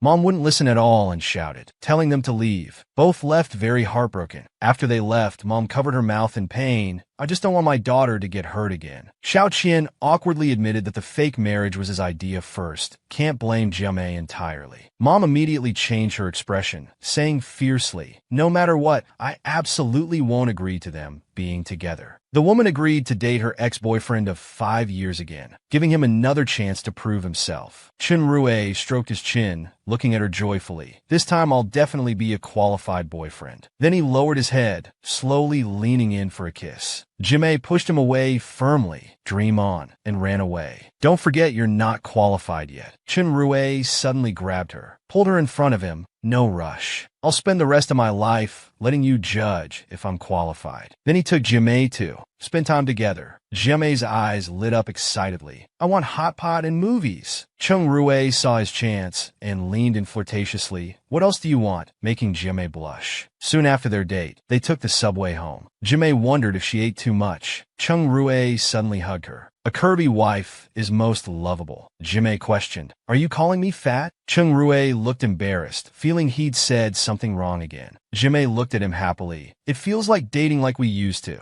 At this moment, Cheng Rue suddenly saw a hand reaching into Jimei's bag. He grabbed it without hesitation. The thief was caught firmly and howled in pain. Jimei covered her mouth in shock that there was a thief. The thief broke free and quickly reached into his jacket, then pulled out a pencil knife, threatening them viciously. Cheng Rue remained calm, hugging Jimei. "Don't worry, I'm here," completely ignoring the thief. "You still have time to show affection?" Then Cheng Rue turned with an angry glare. He quickly subdued the thief, making him cry out in pain, then gave him a powerful kick to send him off, making the thief fall flat on his face. The onlookers cheered. Cheng Rue calmly adjusted his sleeves. Jimei watched him like a fangirl. Cheng Rue still looks as cool as before when fighting. Soon the police came and arrested the thief. A blonde girl looked at Cheng Rue with hard eyes. "Handsome, you were so cool just now. Can I have your number?" Cheng Rue immediately hugged Jimei and replied, "You'll have to ask my girlfriend if she agrees." Then lowered his head to ask Jimei, "Wasn't I very manly just now?" Jimei recalled with some fear. Cheng Rue had risked himself for her without any concern for his own safety. She wondered if he was worthy of spending her life with. It was already dawn. How Jimei rubbed her sleepy eyes. She had spent the whole day dating Chung Rue yesterday. They played until very late, so she let Chung Rue sleep on the couch. Maybe too tired, she overslept this morning. She needed to wake Chung Rue up as she had work later. Opening her blurry eyes, she saw no one on the couch. She wondered if he couldn't sleep well and left in the middle of the night. Anger rose in her heart. Men are really pigs. They don't even have this much patience. But the next moment, a voice responded, "No pork trotters, but I do have meatballs. Did you think I left? Are you disappointed?" How Jiamei was surprised. She saw Chung Rue wearing an apron, holding a plate of meatballs, and several dishes were already on the table. How Jiamei coughed lightly. "Not at all. Did you make all these?" Chung Rue gently held her waist, looking at her lovingly. "Yes, I woke up at 6 a.m. to cook for you. Dear wife, would you give this hard-working little bee a 5-star review?" How Jiamei pushed him away. Dream on, trying to get credit for such a small achievement. To pass, let's use a point system. You need 100 points to pass. Chung Rue confidently stepped forward and touched her chin. "I'll get it within a week." "My dear wife." How Jiamei glanced at him sideways. Unauthorized intimacy and flirting, minus 10 points. Chung Rue quickly stepped back. "What? There's a deduction system?" How Jiamei proudly said, "So now your score is negative." Chung Rue stomped his feet anxiously. "No way. We can't even be intimate." How Jiamei smiled coyly. "Chung Rue, you need to work harder." "Jiamei, why are you torturing me like this?" At the company's morning meeting,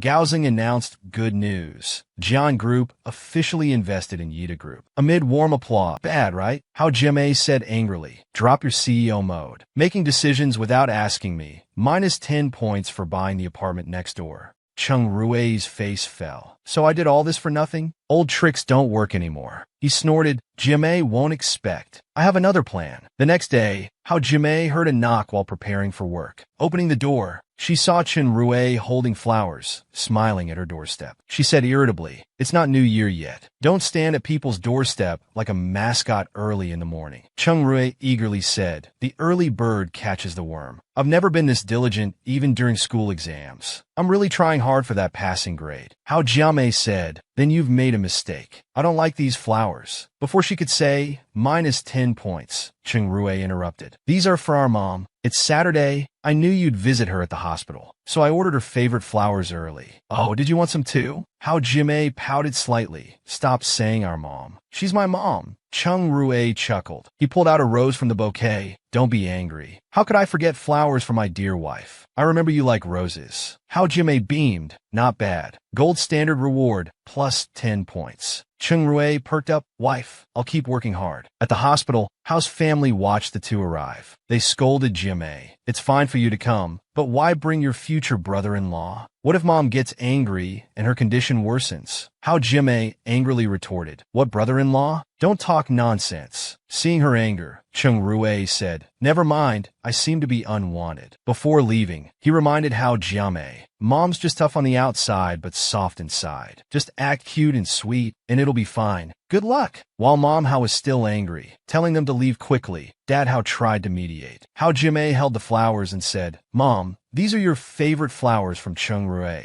They help calm the nerves too." Chung Rue seized the opportunity. "Uncle, Annie, I know you have concerns about me, but I promise to prove myself this time. I'll make you both satisfied." He bowed and continued, "I'm willing to accept your test, as long as I can stay by Jiamei and the child's side." Mom How snorted, "Your sweet talk is impressive. Is this how you fooled my daughter back then?" Just as How Jiamei was about to explain, her mom shut her down. Dad How looked at his stubborn wife. He shook his head. "Jiamei, take Chung Rue home first. I'll talk to your mother." The couple had no choice but to leave temporarily. How Jiamei felt guilty about her mother's harsh attitude. But Chung Rue was more optimistic, sensing from her mother's words that she might give him a chance. Hearing this, How Jiamei immediately twisted his ear hard. "Then you better perform well. My mom isn't easily fooled." Chung Rue nodded repeatedly in pain. "Of course. I witnessed your mom's fierce handling of Chun Wei Hao back then." Just then, How Jiamei's phone rang. It was the landlord, Zhang Jie.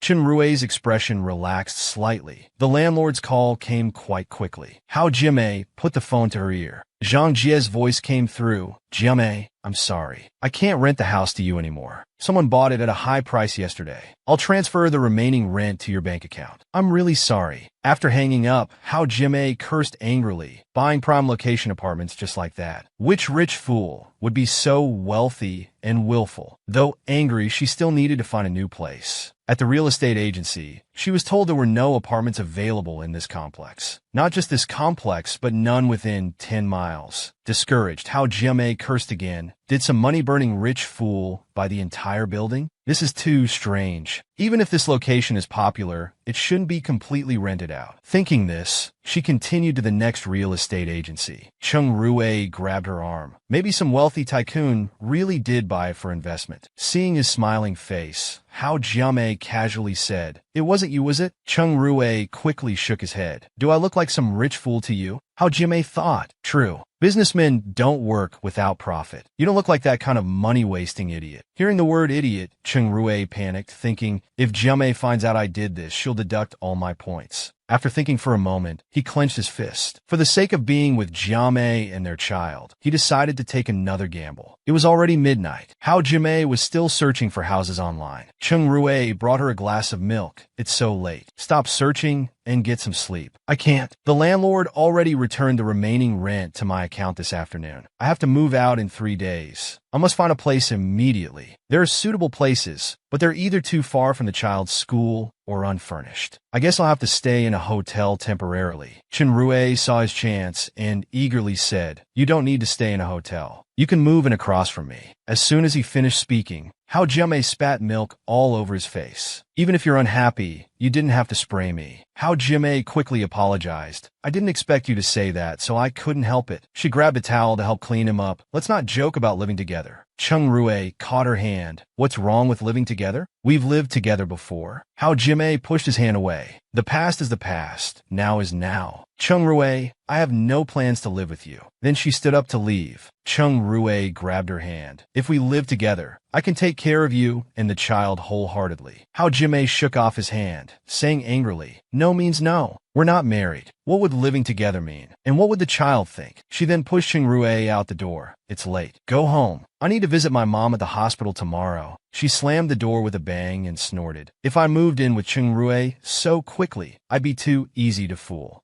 If he wants to get close to me, absolutely not. I won't let him have his way so easily." Cheng Rui looked at the closed door and sighed. "Still not working. Looks like I need to try harder." The next day, Hao Jiamei visited the hospital and chatted with her mother. "Mom, I want to take the kids back today. They haven't been to kindergarten for several days. I understand their education is important. Tonight, I'll have your brother bring their clothes over." Hao Jiamei quickly shook her head. "Not yet. The landlord terminated the lease, and I'm busy moving. There's nowhere to put their things right now." "Why did the landlord suddenly terminate the lease?" "Let me tell you, even if you have nowhere to stay, you can't live at Chen Rui's place." Seeing her mother's tone, Hao Jiamei quickly said, "I plan to stay at a hotel first, then look for a house." "That's better. Just don't stay at Cheng Rui's place." Hao Jiamei thought to herself, "Is my mom psychic? How does she know Cheng Rui's little scheme?" Mom Hao put down her bowl and continued, "Staying at a hotel isn't a solution. Move back home. That way, I can be with the children more often, to get closer to them." Cheng Rui followed closely when Hao Jiamei picked up the children. Considering the lease termination and all the luggage, Cheng Rui successfully invited them into his home. Entering the house, Hao Jiamei was surprised. In just a few days, Cheng Rui had made the house so cozy. All the appliances and furniture were newly bought. There was even a play castle for the children. Electric toys were everywhere in the house. Seeing Hao Jiamei's excitement, Cheng Rui moved closer. "I put my heart into pursuing you."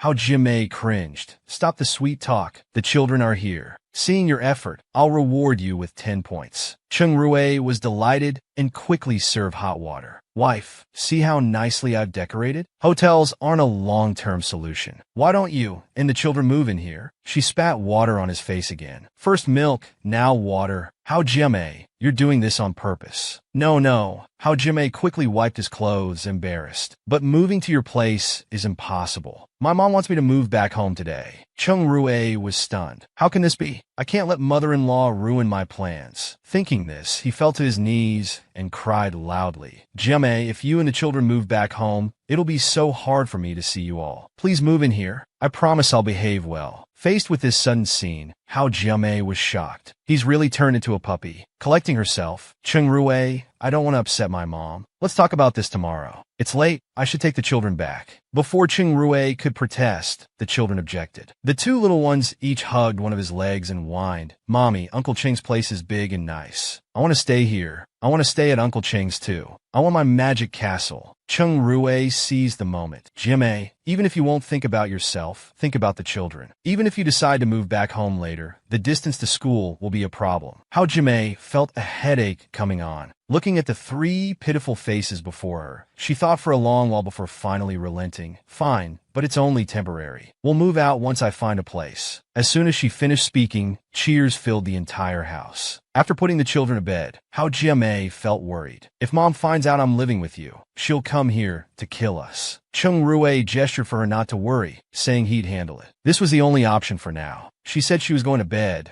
but when she opened the guest room door, she was speechless. The room was completely empty. Not even a chair, let alone a bed. Cheng Rui, is this the room you prepared for me? It's nothing like Dudu and Zifei's rooms. Cheng Rui quickly explained with a smile. We just ran out of time. My room is nicely decorated though. Stay in my bedroom. Dear wife, please. When Hao Jiamei walked into the room, she was stunned by the extravagance. Star-shaped candles were still burning on the floor. Rose petals covered the bed, creating a dreamy and intoxicating atmosphere in the soft lighting. Seeing his delighted expression, Cheng Rui approached and took her arm. Since you like it, we can spend a wonderful night together now. As soon as he finished speaking, Hao Jiamei grabbed his ear. Cheng Rui, you planned this all along, didn't you? Deliberately decorating only one bedroom, so I'd have to stay with you. Using the children's preferences to achieve your goal of living together, right? Cheng Rui quickly begged for mercy. No, be gentle. He thought to himself, are women all this smart now? I thought my plan was perfect. Feeling better, Hao Jiamei let go. Suddenly remembering something. I bet that rich fool who bought this building was you. Cheng Rui panicked, nervously saying, Dear, how could that fool be me? I'm so handsome and clever. It really wasn't me, just a coincidence. Hao Jiamei didn't want to argue further and threw him a pillow, telling him to sleep on the couch. Cheng Rui's heart sank. The couch again? My dear, how can you be so cruel? He was met with a fierce glare and quickly shut his mouth. Then he was locked outside. He sighed deeply, thinking a cooked duck couldn't fly away. At least he'd managed to get his wife and children to move in. It was still effective. The next day, Cheng Rui arrived at the school pickup point on time. Hao Jiamei said, You're so busy, you don't need to make a special trip. Cheng Rui said it was no problem, adding that it was too hard for her to handle two children alone. Back home, they both busied themselves cooking. Cheng Rui felt deeply grateful for these moments of family unity. While they were happily busy, the doorbell suddenly rang. Cheng Rui wondered who could be visiting so late. When he opened the door, he froze completely. It was his mother-in-law. He was at a loss for words. Mother Hao pushed past him. Seems I'm not very welcome. Dudu Zifei, Grandma's here to see you. Cheng Rui's legs went weak, and he wanted to cry. Just when he thought he had a happy family reunion, this unexpected visitor showed up. Hao Jiamei, who was cooking, rushed out. Why did you suddenly come? Weren't you still in the hospital? Mother Hao fondly stroked the two children and said irritably, I was discharged this morning. Is this your new house? And Cheng Rui is the landlord. Hao Jiamei quickly explained, Mom, Cheng Rui is just being kind. Mother Hao snorted coldly. You're just too naive and gullible. Not only did you lose everything, but you've also dragged my two precious grandchildren into this. Cheng Rui brought over a glass of water, smiling broadly. Annie, why did you come so late? If I'd known you were coming, I would have picked you up myself. Mother Hao closed her eyes and said slowly, I thought Jiamei could move back home, so I could look after the children. Seeing her so content living here, I had no choice but to move in with you all to take care of the children. Both of them gaped at her words. Seeing their exaggerated expressions, she said angrily, What? I'm kindly offering to help with the children. Am I not welcome? They both nodded quickly like pecking chickens. Yes, very welcome. Mother Hao snorted and stood up to leave. Cheng Rui's headache grew worse. This was harder than the journey to the West. How Jimei shrugged. I told you my mom isn't simple. The 81 trials are just beginning. Let's see if you have the determination. The next day, how Jimei got everything ready and told the children, "Don't be naughty, Grandma just got out of the hospital and needs rest," then left for work, leaving behind a dumbfounded Cheng Rue.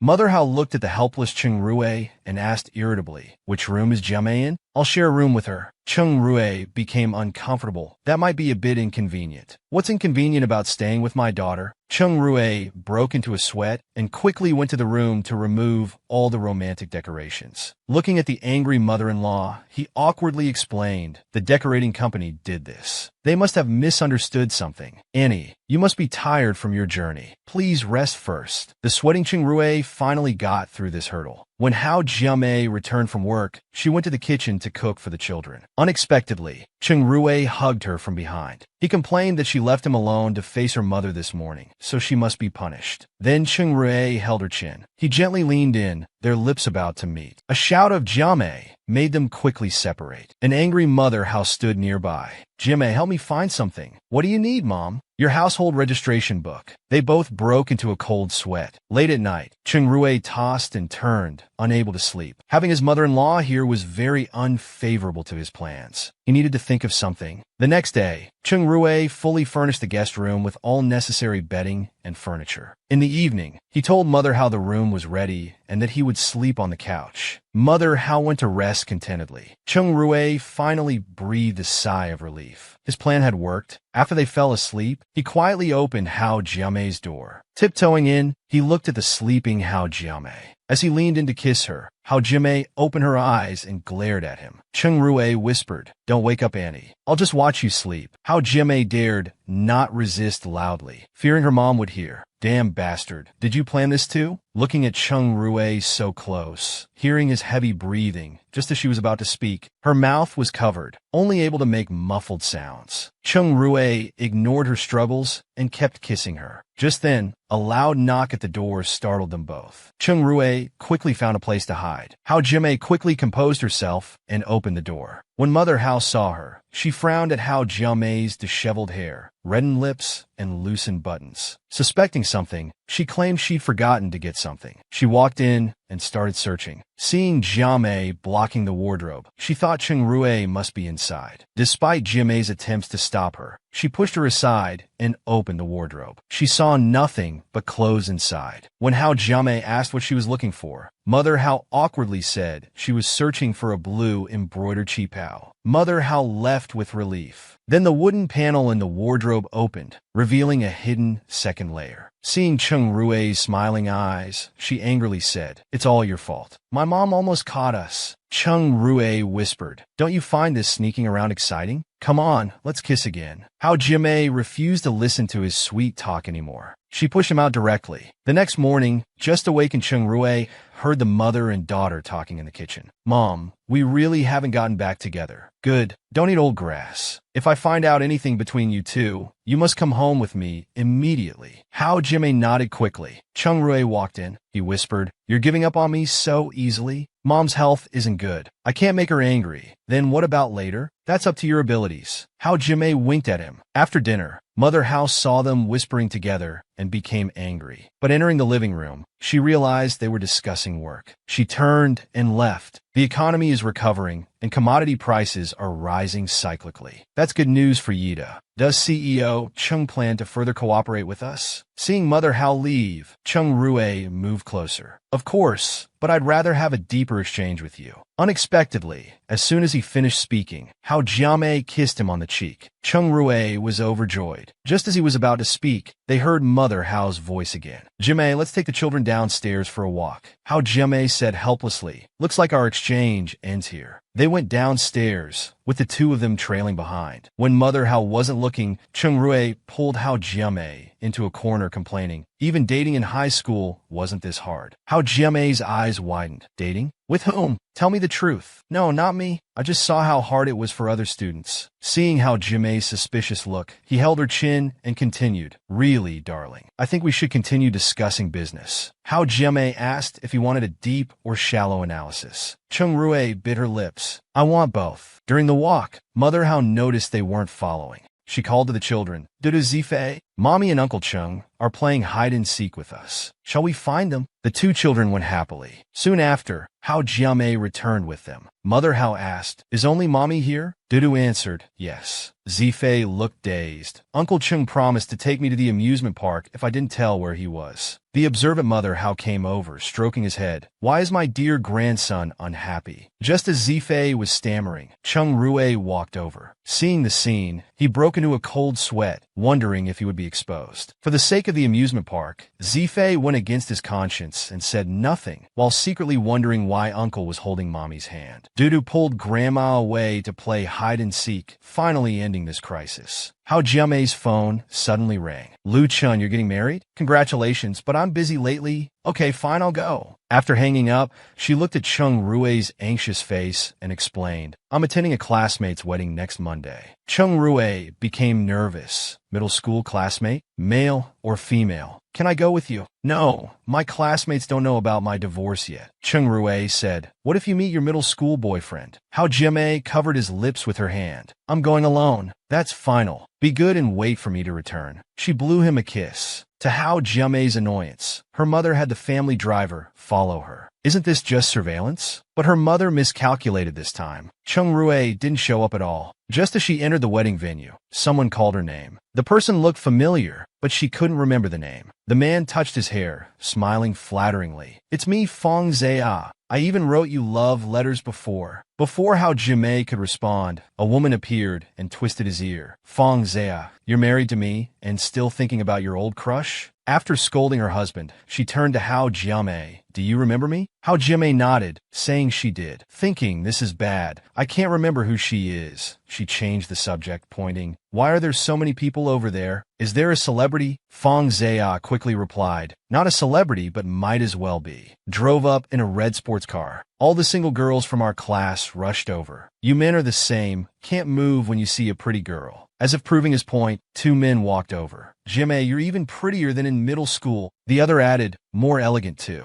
Are you single?" Hao Jiamei smiled awkwardly, not knowing how to answer. Then a voice startled her. "I am Chen Krui. Remember me?" Hao Jiamei turned around embarrassed. "Sorry. Who are you?" Chung Rui thought. Damn, she doesn't even recognize her old classmate. Fong Zia also said surprisingly, "I don't remember having someone like this in our class." Chung Rui quickly smiled. "Zia, do you still play basketball?" Then looking at the other guy, "Remember? I used to copy your homework." The guy scratched his head. "Right, all the boys in class copied from me." Though he said this, the name still felt unfamiliar. Meanwhile, Chung Rui was secretly delighted that Selena's information was so accurate. Suddenly, Fong Zia's wife reminded them, "Remember our class heartthrob?" Hao Jiamei quickly nodded. "I remember now. The sports representative who won the math Olympiad." Seeing Chung Rui's smug smile, she thought, "You're acting quite convincingly. Let's see how I expose you." With that in mind, she pulled out a photo album from her bag. "This is our middle school graduation photo. Everyone's changed so much." Everyone gathered around. A girl excitedly shouted, "That's me. We were so young then." Hao Jiamei smirked at Chung Rui. "Why aren't you in here?" "The names are listed on the back. You can't just point to anyone randomly." Chung Rui's palms instantly became sweaty. From afar, Jinling was coldly observing them. Hao Jiamei was the person she hated most. Seeing many classmates flattering her made her feel uncomfortable. It was all because of her family's wealth. Just now, when she went to greet her, she clearly didn't remember her. Yet she pretended to know her. And what annoyed her most was learning from classmates that she had married a rich and handsome husband and had twins. This really made her jealous. And just now, a guy named Chung Rui came to greet her. Classmates might not know who Chung Rui was, but she knew very well. He was the CEO of Yongsheng, Jiangqing's most eligible bachelor. She hadn't expected her spring to come so quickly. Just as she was about to introduce herself, Chung Rui walked right past her. He went straight to Hao Jiamei's side, making her stamp her feet in anger. Hao Jiamei is already married. It's useless to look at her. Look at me instead. Now Chung Rui, facing Hao Jiamei's aggressive attitude, disdainfully sighed. Near graduation, I was seriously ill. I missed the chance to take photos with classmates. It's one of my life's biggest regrets. Hao Jiamei rolled her eyes. Who would believe such nonsense? Just then, Fong Zia said, "In that case, let's take a makeup photo with classmate Chung Rui." Other classmates agreed. Chung Rue called a waiter to help take photos. Just like that, Chung Rue became a new member of their class. The only two people who knew the truth were left speechless by this scene. Hao Jimei looked at Chung Rue beside her and whispered, "Keep a low profile. My mom sent a driver to watch me." Chung Rue nodded in understanding. Their moment of holding hands was caught by Jean Ling, who sneered, "Hao Jimei, you're indeed not perfect." Hao Jimei was chatting with some female classmates. Chung Rue was surrounded by some male classmates. The girl opposite Hao Jimei suddenly said happily, "Chung Rue keeps looking in our direction." Jean Ling teased, "Why are you blushing?" "He's looking at Jimei." "Then I still have hope. Jimei is already taken. So, what if she's taken? She can get divorced or even have an affair." Hearing their conversation, Hao Jimei couldn't take it anymore. "Jean Ling, what nonsense are you talking about?" "Oh my, sorry. I swear, Jimei isn't that kind of person." Then she held Hao Jimei's shoulders, as if discovering something new. "Jimei, I know your secret. You're having an affair with Chung Rue, aren't you?" Hao Jimei became furious. "It's not what you think. Stop talking nonsense." Jean Ling laughed heartily. "If it's not true, then you won't object to me pursuing Chung Rue.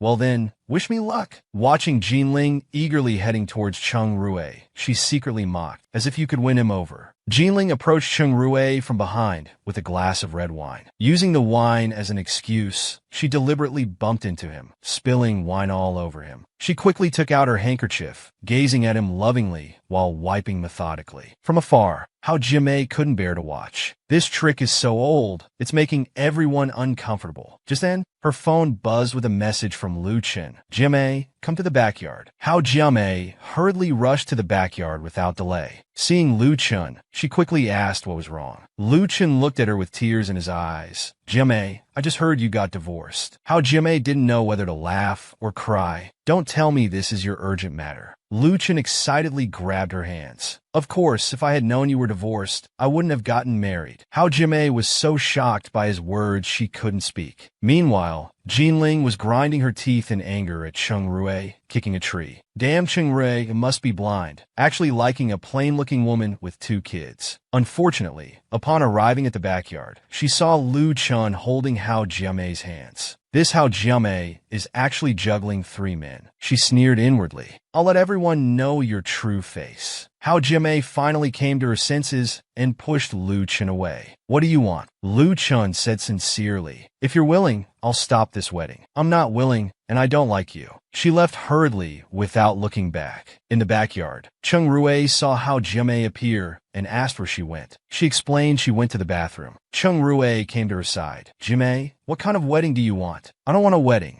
"No, we must have one." Looking at his domineering expression, she found it strange. Usually, it's the bride who wants a wedding and the groom who doesn't, but with him, it's completely the opposite. At this moment, the wedding ceremony officially began. Chung Rue looked at the bride in the venue. "If it were you in that wedding dress, you'd look even better." Feeling overwhelmed, she gestured him to lower his voice. The host's voice rang out. "If anyone objects to this wedding, please stand up and state your reason." I know there won't be any. However, the next moment someone actually objected. Even more surprisingly, the objector was the bride herself. Everyone was completely confused. After his confusion cleared, Lu Chen finally spoke. "Honey, what are you talking about?" The bride was furious. "I'm not talking nonsense. You even invited your mistress to the wedding. This is too much." "What mistress?" The bride pointed at Hao Jimei. Hao Jimei. Hao Jimei was bewildered by this sudden accusation. Classmates started whispering, "What's going on? Is it true?" "It must be true." Lu Chen always liked Hao Jimei. Seeing this ridiculous scene, Chung Rue became angry. Standing in front of Hao Jimei, he challenged the bride. "Do you have evidence?" The bride pointed at Jean Ling. "I have a witness." Jean Ling was distressed. She was immediately exposed. Since she was called out, there was no choice. "That's right. I saw Lu Chen holding Hao Jimei's hands with my own eyes." "What does holding hands prove?" "You were just getting handsy with me earlier." "I didn't say anything." Jean Ling was furious. "What nonsense are you talking about?" Chung Rue continued. "You tried to seduce me and failed. So you're deliberately slandering Jimei, right?" Jean Ling was angry and embarrassed, wishing she could find a hole to crawl into. Everyone can see how Chung Rue is protecting Hao Jimei. That Hao Jimei is a vixen, seducing men everywhere. "Hao Jimei, don't hide behind Chung Rue. Come out if you dare." Seeing things had gone this far, Hao Jiamei knew it was impossible to avoid drama. Looking at Jean Ling, she said word by word, "But what does any of this have to do with you? You keep asking these questions just because you're jealous of me. You see me doing well. Instead of trying to improve yourself, you try to smear me, wanting me to be as miserable as you. You even try to ruin someone's wedding." These words immediately sparked discussion among classmates. So Jean Ling just can't stand seeing others happy. Compared to Jean Ling, I'd rather believe Jiamei. Jean Ling was always petty. Hearing the discussions, Jean Ling was near breakdown. She angrily shouted at Hao Jiamei, saying all this won't clear your name. Just admit whether you had an affair or not. Hao Jiamei looked at her and stated righteously, 1. I'm divorced. 2. Lu Chun and I are just classmates. 3. I'm dating Cheng Rue. As she spoke, she leaned into Cheng Rue's embrace. Impossible. You're lying. Lying? Jean Ling, you think too highly of yourself. I explained all this not for you, but because I don't want to ruin Lu Chen's wedding. Then she looked at Lu Chen. Lu Chen, I have to go. Wish you happiness. Lu Chen waved. After leaving the wedding venue, Hao Jiamei complained of a headache. Cheng Rue hugged her tightly. I'm really happy you publicly acknowledged our relationship. That was because Jean Ling forced me. You took it seriously? It doesn't matter. I just heard you say I'm your boyfriend. Then he kissed her, preventing further explanation. Just as they were getting carried away, the phone rang. Cheng Rue complained. Who has such bad timing? Hao Jiamei checked her phone and was shocked. It's my mom. I knew she had someone watching us. Looks like she knows now. When Hao Jiamei answered the call, her expression changed, and she hurried back. Just as Hao Jiamei reached the door, her mother's angry shouts came from inside. Get out! I don't have a daughter like you anymore. It turned out Hao Jiaran was pregnant, but the father was already married. In other words, Hao Jiaran had become the other woman. But at this point,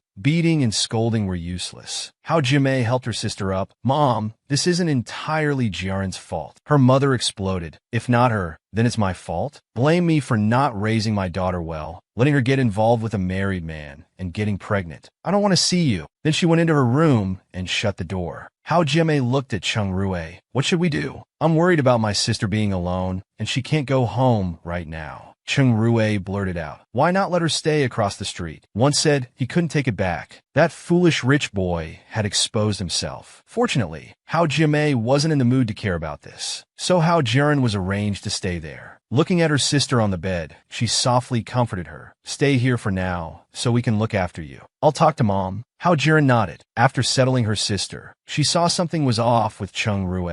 Cheng Rue took her hand. Looking at her lovingly, he said, I'm sorry. Seeing Jiaran like this makes me think about how hard it must have been for you, facing everything alone with your children. That's all in the past. I'm very happy now. They held each other tightly. I hope Jiaran can be as happy as I am. At dinner time, when Cheng Rue went to bring dinner to Jiaran, he was shocked the moment he opened the door. Jiaran had somehow found a knife and had cut her veins. She was immediately rushed to the hospital. By coincidence, Jean Ling saw them in the hospital corridor. Seeing Cheng Rue involved in such gossip-worthy events, she immediately took out her phone and secretly recorded it. Completely unaware of this, Cheng Rue and others sent Hao Jiamei to the operating room, both quickly supporting their swaying mother. Mom, don't worry. Jiaran will be fine. The doctor said there's no danger to her life. Mrs. Hao now felt somewhat regretful, blaming herself for saying such harsh words to Jiaran. Hao Jiamei patiently consoled her. Cheng Rue handed Jiaran's phone to Mrs. Hao. Annie, this is Jiaran's phone. She did this after seeing someone's message. Mrs. Hao was startled, wanting to know who had hurt Jiaran. It was from Jiaran's boyfriend, Fu Xuechen. He had texted saying if Jiaran loved him, she should prove it with her life. Mrs. Hao was furious. Cheng Rue said, Annie, if you trust me, let me handle this matter. A nurse came to ask for the medical fees. Cheng Rue wanted to pay, but Mrs. Hao firmly refused. Cheng Rue sighed. Annie is so strong-willed. Yes, even my dad, an old military man, listens to my mom at home. Looks like to marry you successfully. I need to win over your mother first. Hao Jiamei twisted his ear. Daydreaming again? Aren't you? Cheng Rue yelled in pain. Gentle. Just then, a nurse came to report that the patient was awake. Jiaran was crying as soon as she woke up. Why save me? Just let me die. Hao Jiamei kept comforting her, afraid she might do something extreme again. Cheng Rue spoke up. Fu Xuechen would probably be happy if you died. Jiaran looked at him through her tears. Cheng Rue knew she was waiting for him to continue.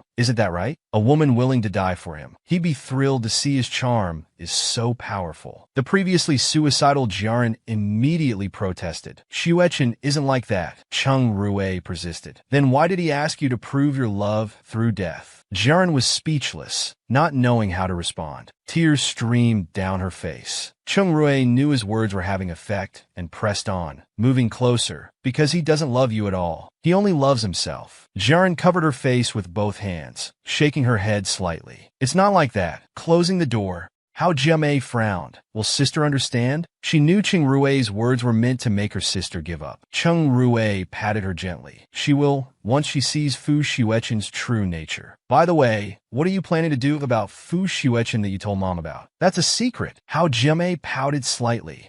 Secret? I don't even want to know. Cheng Rue immediately hugged her, embarrassed. Dear wife, how could I not tell you? After hearing his plan, how Jiamei felt uneasy. Cheng Rue gave her a reassuring look. He dared to treat my wife's sister like this. Of course I'll make him pay. As they were talking intimately, Mrs. Hao walked over. Cheng Rue, I told you if I saw you with Jiamei, I would take Jiamei home. Cheng Rue quickly bowed in response, thinking to himself, if I want to date her daughter, I can't offend this mother-in-law. However, considering you saved Jiaran, I'll let it go this time. But I still don't approve of your relationship. They both suddenly looked like frostbitten eggplants. Little did they know that everything at the hospital was being secretly monitored by Jean Ling. She smirked coldly, determined to ruin Hao Jiamei's reputation this time. Hao Jiaran's emotions had stabilized, and Mrs. Hao's heart was somewhat at ease. Just then, they heard hurried footsteps in the corridor. The door was pushed open, and a man entered, calling out Jiamei. Hao Jiamei on the bed heard the voice and sat up excitedly. Xuechen, but Fu Xuechen rushed in like a madman, grabbed her, and roared, Jiaran, did you report me to the school? Jiaran strongly denied. No, I didn't. Cheng Rue grabbed Fu Xuechen from behind and pushed him to the ground. Fu Xuechen angrily said, what's this got to do with you? Mind your own business. Cheng Rue threw a stack of documents at him. This is my business. You're committing a crime.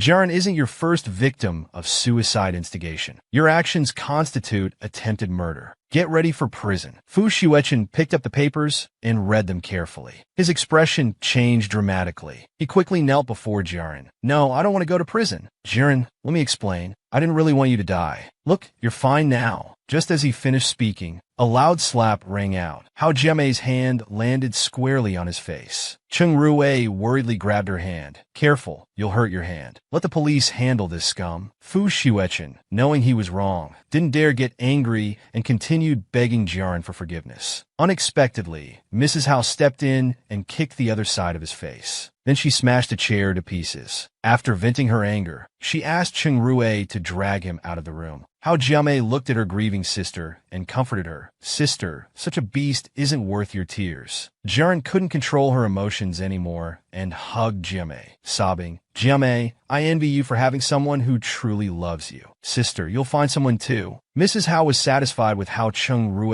handled things. The next day, after completing discharge procedures, they were stunned by explosive news upon reaching home. The headline read Sister Rivalry, Suicide Over Man. Cheng Rue immediately called SLI to have the trending topic removed. Hao Jiamei opened one of the videos. The romance between Hao's second daughter and the Mo family's young master once made countless girls envious. But life is like a beautiful robe infested with lice. Hao Jiamei, a mother of two, shamelessly had an affair with Yongxing CEO. Moreover, Yongxing CEO Cheng Rue was Hao Jiamei's sister's fiancé copyright. In other words, she had an affair with her future brother-in-law. After this double betrayal, Hao Jiaran attempted suicide. Hao Jiaran would rather be alienated than part with her lover, Cheng Rue.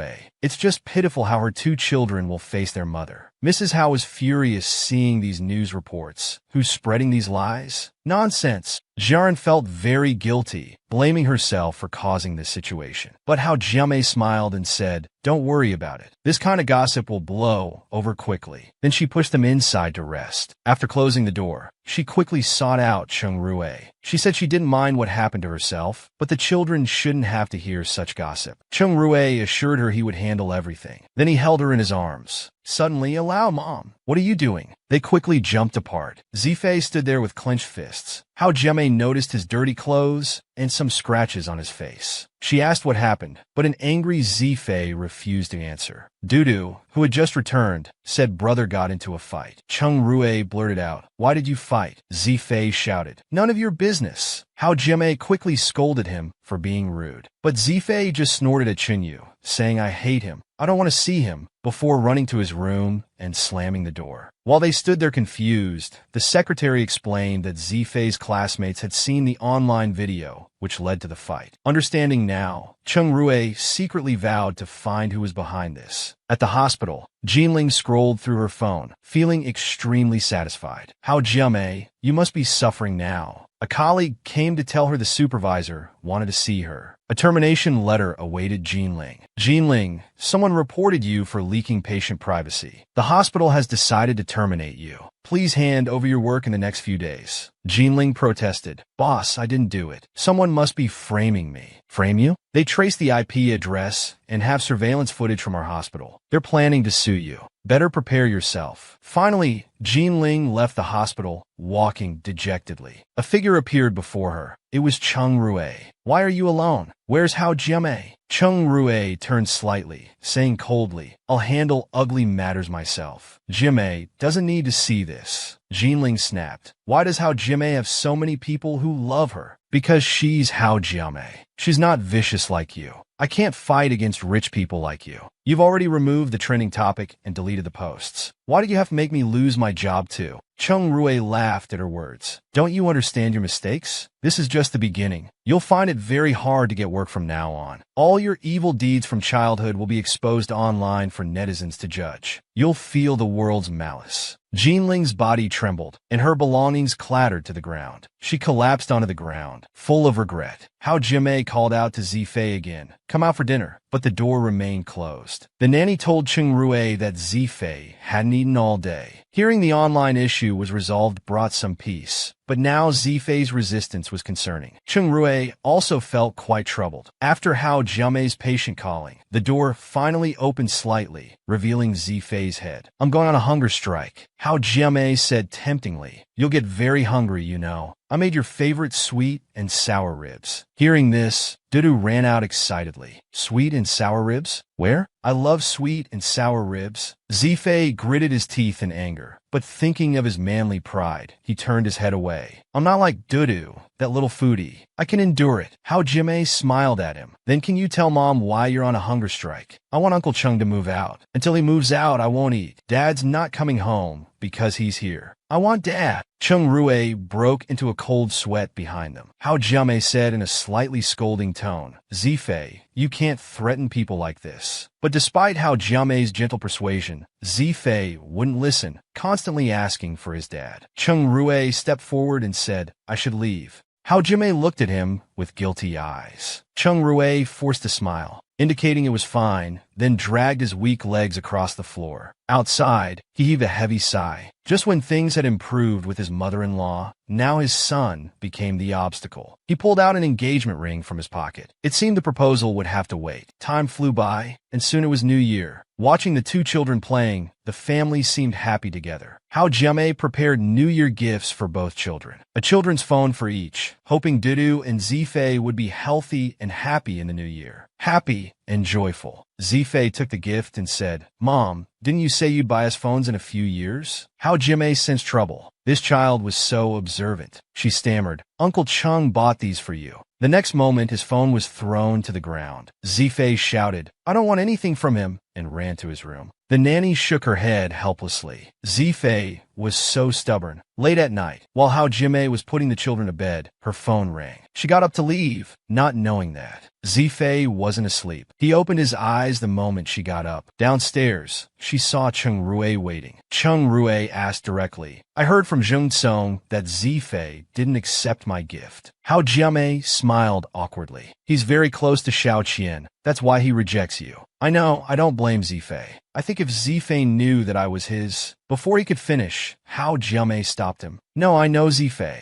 This will only upset him more." Cheng Rui sighed resignedly. "I'll listen to you." He suddenly looked up. "I have a gift for you too." He opened a gift box containing a sparkling heart-shaped necklace. Watching Cheng Rui put the necklace on her, Hao Jimei felt warmth in her heart. This man was so good to her. Then she turned and told him she had a gift for him too. The next moment she kissed him. They embraced each other. Zifei is young. We need to comfort him slowly. I'll do as you say. Zifei saw everything from his hiding place. His clenched fists trembled. The next day, when Hao Jiamei came to wake the children up as she opened the door, she was shocked. Only Dudu was in bed. Zifei was nowhere to be seen. After searching every corner of the house without finding him, she hurriedly called Cheng Rui. Cheng Rui rushed over immediately, asking what happened. Hao Jimei handed over a note while crying. Zifei ran away. This is what he left. Cheng Rui read it. I'm leaving. Only children need comforting, but I'm not a child. Cheng Rui said. Could he have overheard our conversation last night? It must be that. Cheng Rui, what should we do? I can't let Zifei get hurt. Cheng Rui quickly consoled her. Stay calm. The urgent matter now is finding Zifei. The nanny came out and said, Cheng Rui, you're mainly responsible for this. But you're right. Now's not the time to be upset. We must find Zifei first. The good news is one phone is missing, meaning Zifei has it with him. But he's not answering calls. Cheng Rui said excitedly. Both phones I gave the children have GPS tracking. I can track them with my phone, he said while operating his phone. They quickly found his location, showing at the train station. They rushed there hurriedly. On the way, Cheng Rui suggested sending text to Zifei. He might read text even if he won't answer calls. So Hao Jimei kept sending encouraging messages. After countless messages, finally, there was a response. Zifei's voice came through. Mom, I don't want you to be with Cheng Rui.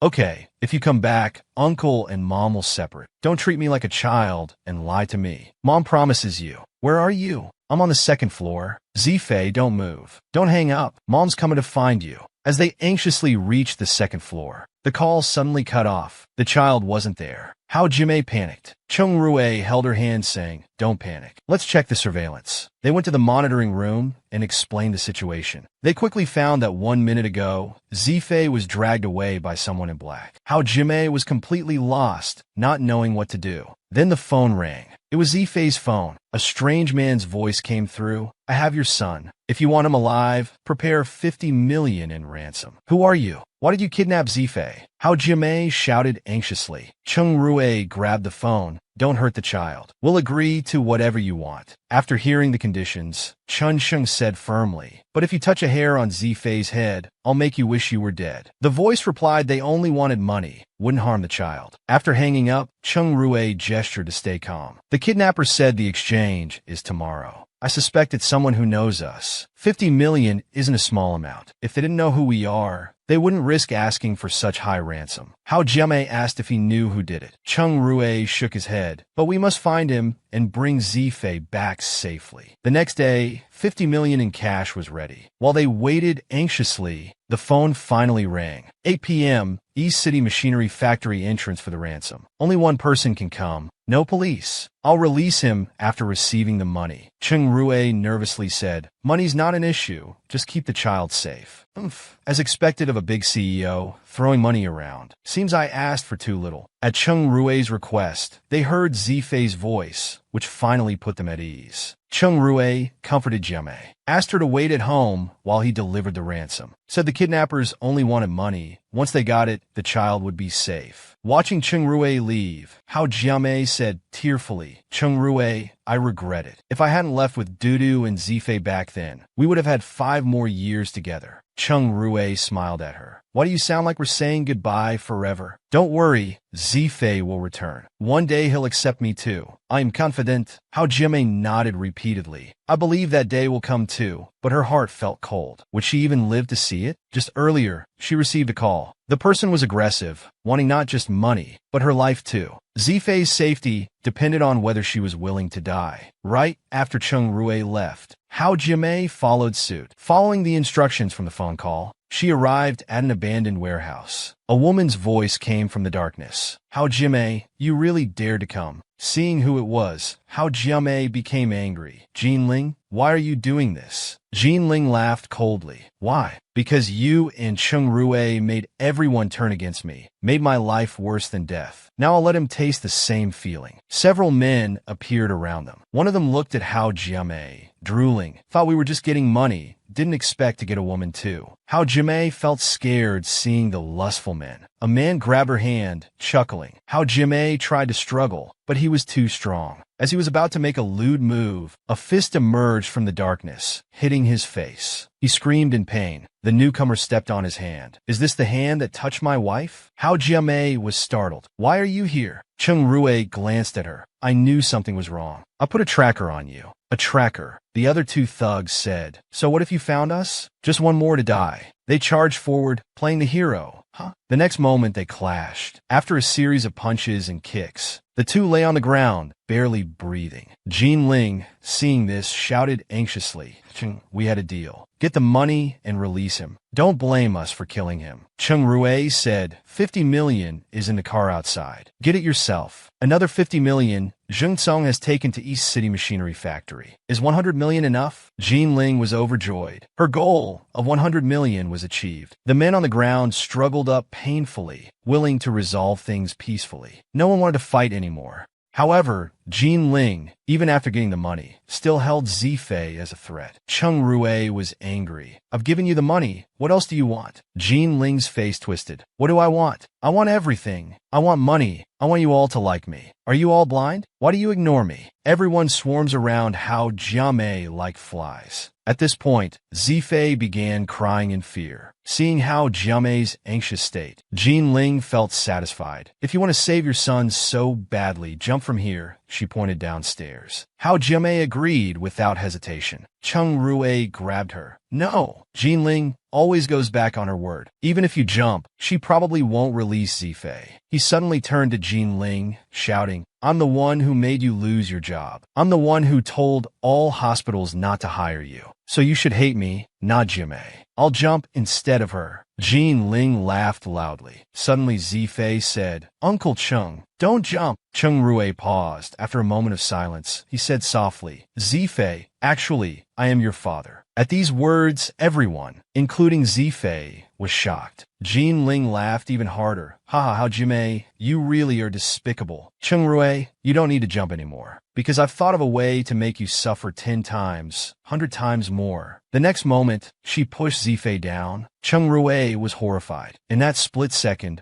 he leaped forward, grabbed Zifei, and they both fell. There was a loud thud as they hit the ground. Hao Jiamei screamed frantically. The ambulance quickly took them to the hospital. The doctor told Hao Jiamei the child wasn't seriously injured. The adult had protected him with his body, but he lost too much blood and his condition wasn't optimistic. Hao Jiamei begged the doctor to save him. The doctor said they would do their best, but the family should be prepared. Zifei tugged at the doctor's coat. Doctor, if Uncle Cheng needs blood, you can take mine. The doctor patted his head appreciatively. You're a good child. Zifei burst into tears. I'm not good. If I hadn't run away, Uncle Cheng wouldn't be hurt. Hao Jiamei quickly consoled him, saying it wasn't his fault. After a long wait, the operating room door opened. The doctor came out saying the surgery was successful, but recovery depended on the patient himself. Hao Jiamei entered the ward, looking at the sleeping Cheng Rui. Tears fell as she kept stroking him. You won't leave me and the children, will you? She felt something hard under the pillow. Taking it out, she cried even more. He had already prepared to propose to her. When Cheng Rui's sister came, she saw how haggard Jiamei looked and became worried. She urged her to rest, fearing for her health. Hao Jiamei insisted she was fine. She kept waiting outside, thinking about the past, occasionally wiping tears from her eyes. Time passed. A nurse came to tell her that the patient was awake. Hao Jiamei immediately perked up. She rushed to the ward, but was met with Cheng Rui's cold face. She looked at him helplessly. Then she heard Cheng Rui's voice. Hao Jiamei, let's break up. Hao Jiamei felt dizzy, as if struck by lightning. Zifei spoke up. Cheng Rui, I was too willful before. Chung Rue stroked Zifei's head. You did nothing wrong. It's my fault for not taking good care of you both. How Jimei held back her emotions. We'll talk later. I'll take Zifei home to rest first. After they left, his sister couldn't help but scold. Brother, have you lost your mind? Didn't you say Jimei was everything to you? Chung Rue lowered his head and sighed. Jimei is the one I love most. She'll understand why I'm doing this. After leaving with Hao Jiamei, her mother couldn't help saying, did Chung Rue hit his head too hard? Hao Jiamei lifted her head stubbornly. Chung Rue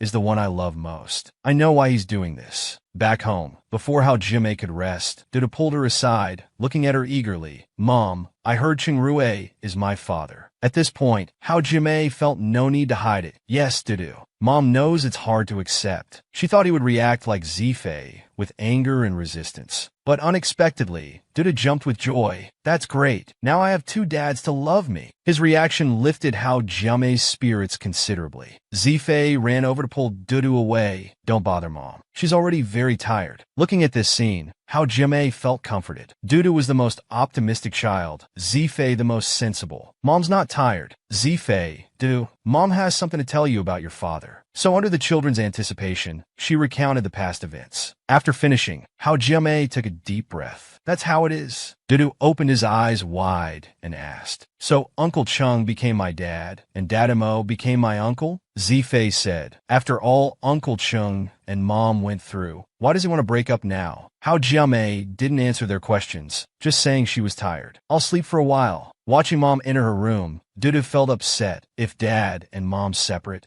I won't have any dad at all? Zifei pulled him close, saying, then let's find a way to get Mom and Dad back together. That night, Dudu went to Mom's bedside, saying he was hungry and wanted to eat out. Hao Jiamei agreed. Dudu secretly rejoiced. Step one of the plan succeeded. Hao Jiamei found it strange when Dudu, who said he wanted to eat here, suddenly disappeared. While she was searching, she saw Chung Rue standing ahead. She asked why he was here. Chung Rue said Zifei invited him, and she was brought here by the two children. She immediately realized they were trying to matchmake them. The two children hiding nearby clenched their fists. Step 2 succeeded. Chung Rue couldn't hold back anymore, pulling Jiamei into his arms. Jiamei, I won't let anyone hurt you, including myself. Zifei got hurt, and that hurt you. So I was afraid of hurting you again. Suddenly, Zifei ran out from hiding. I wasn't hurt. Don't blame that on me. Hao Jiamei, wiping her tears, said, I'm not afraid of getting hurt because I know you'll protect me. Really, Jiamei? I will protect you forever. I love you.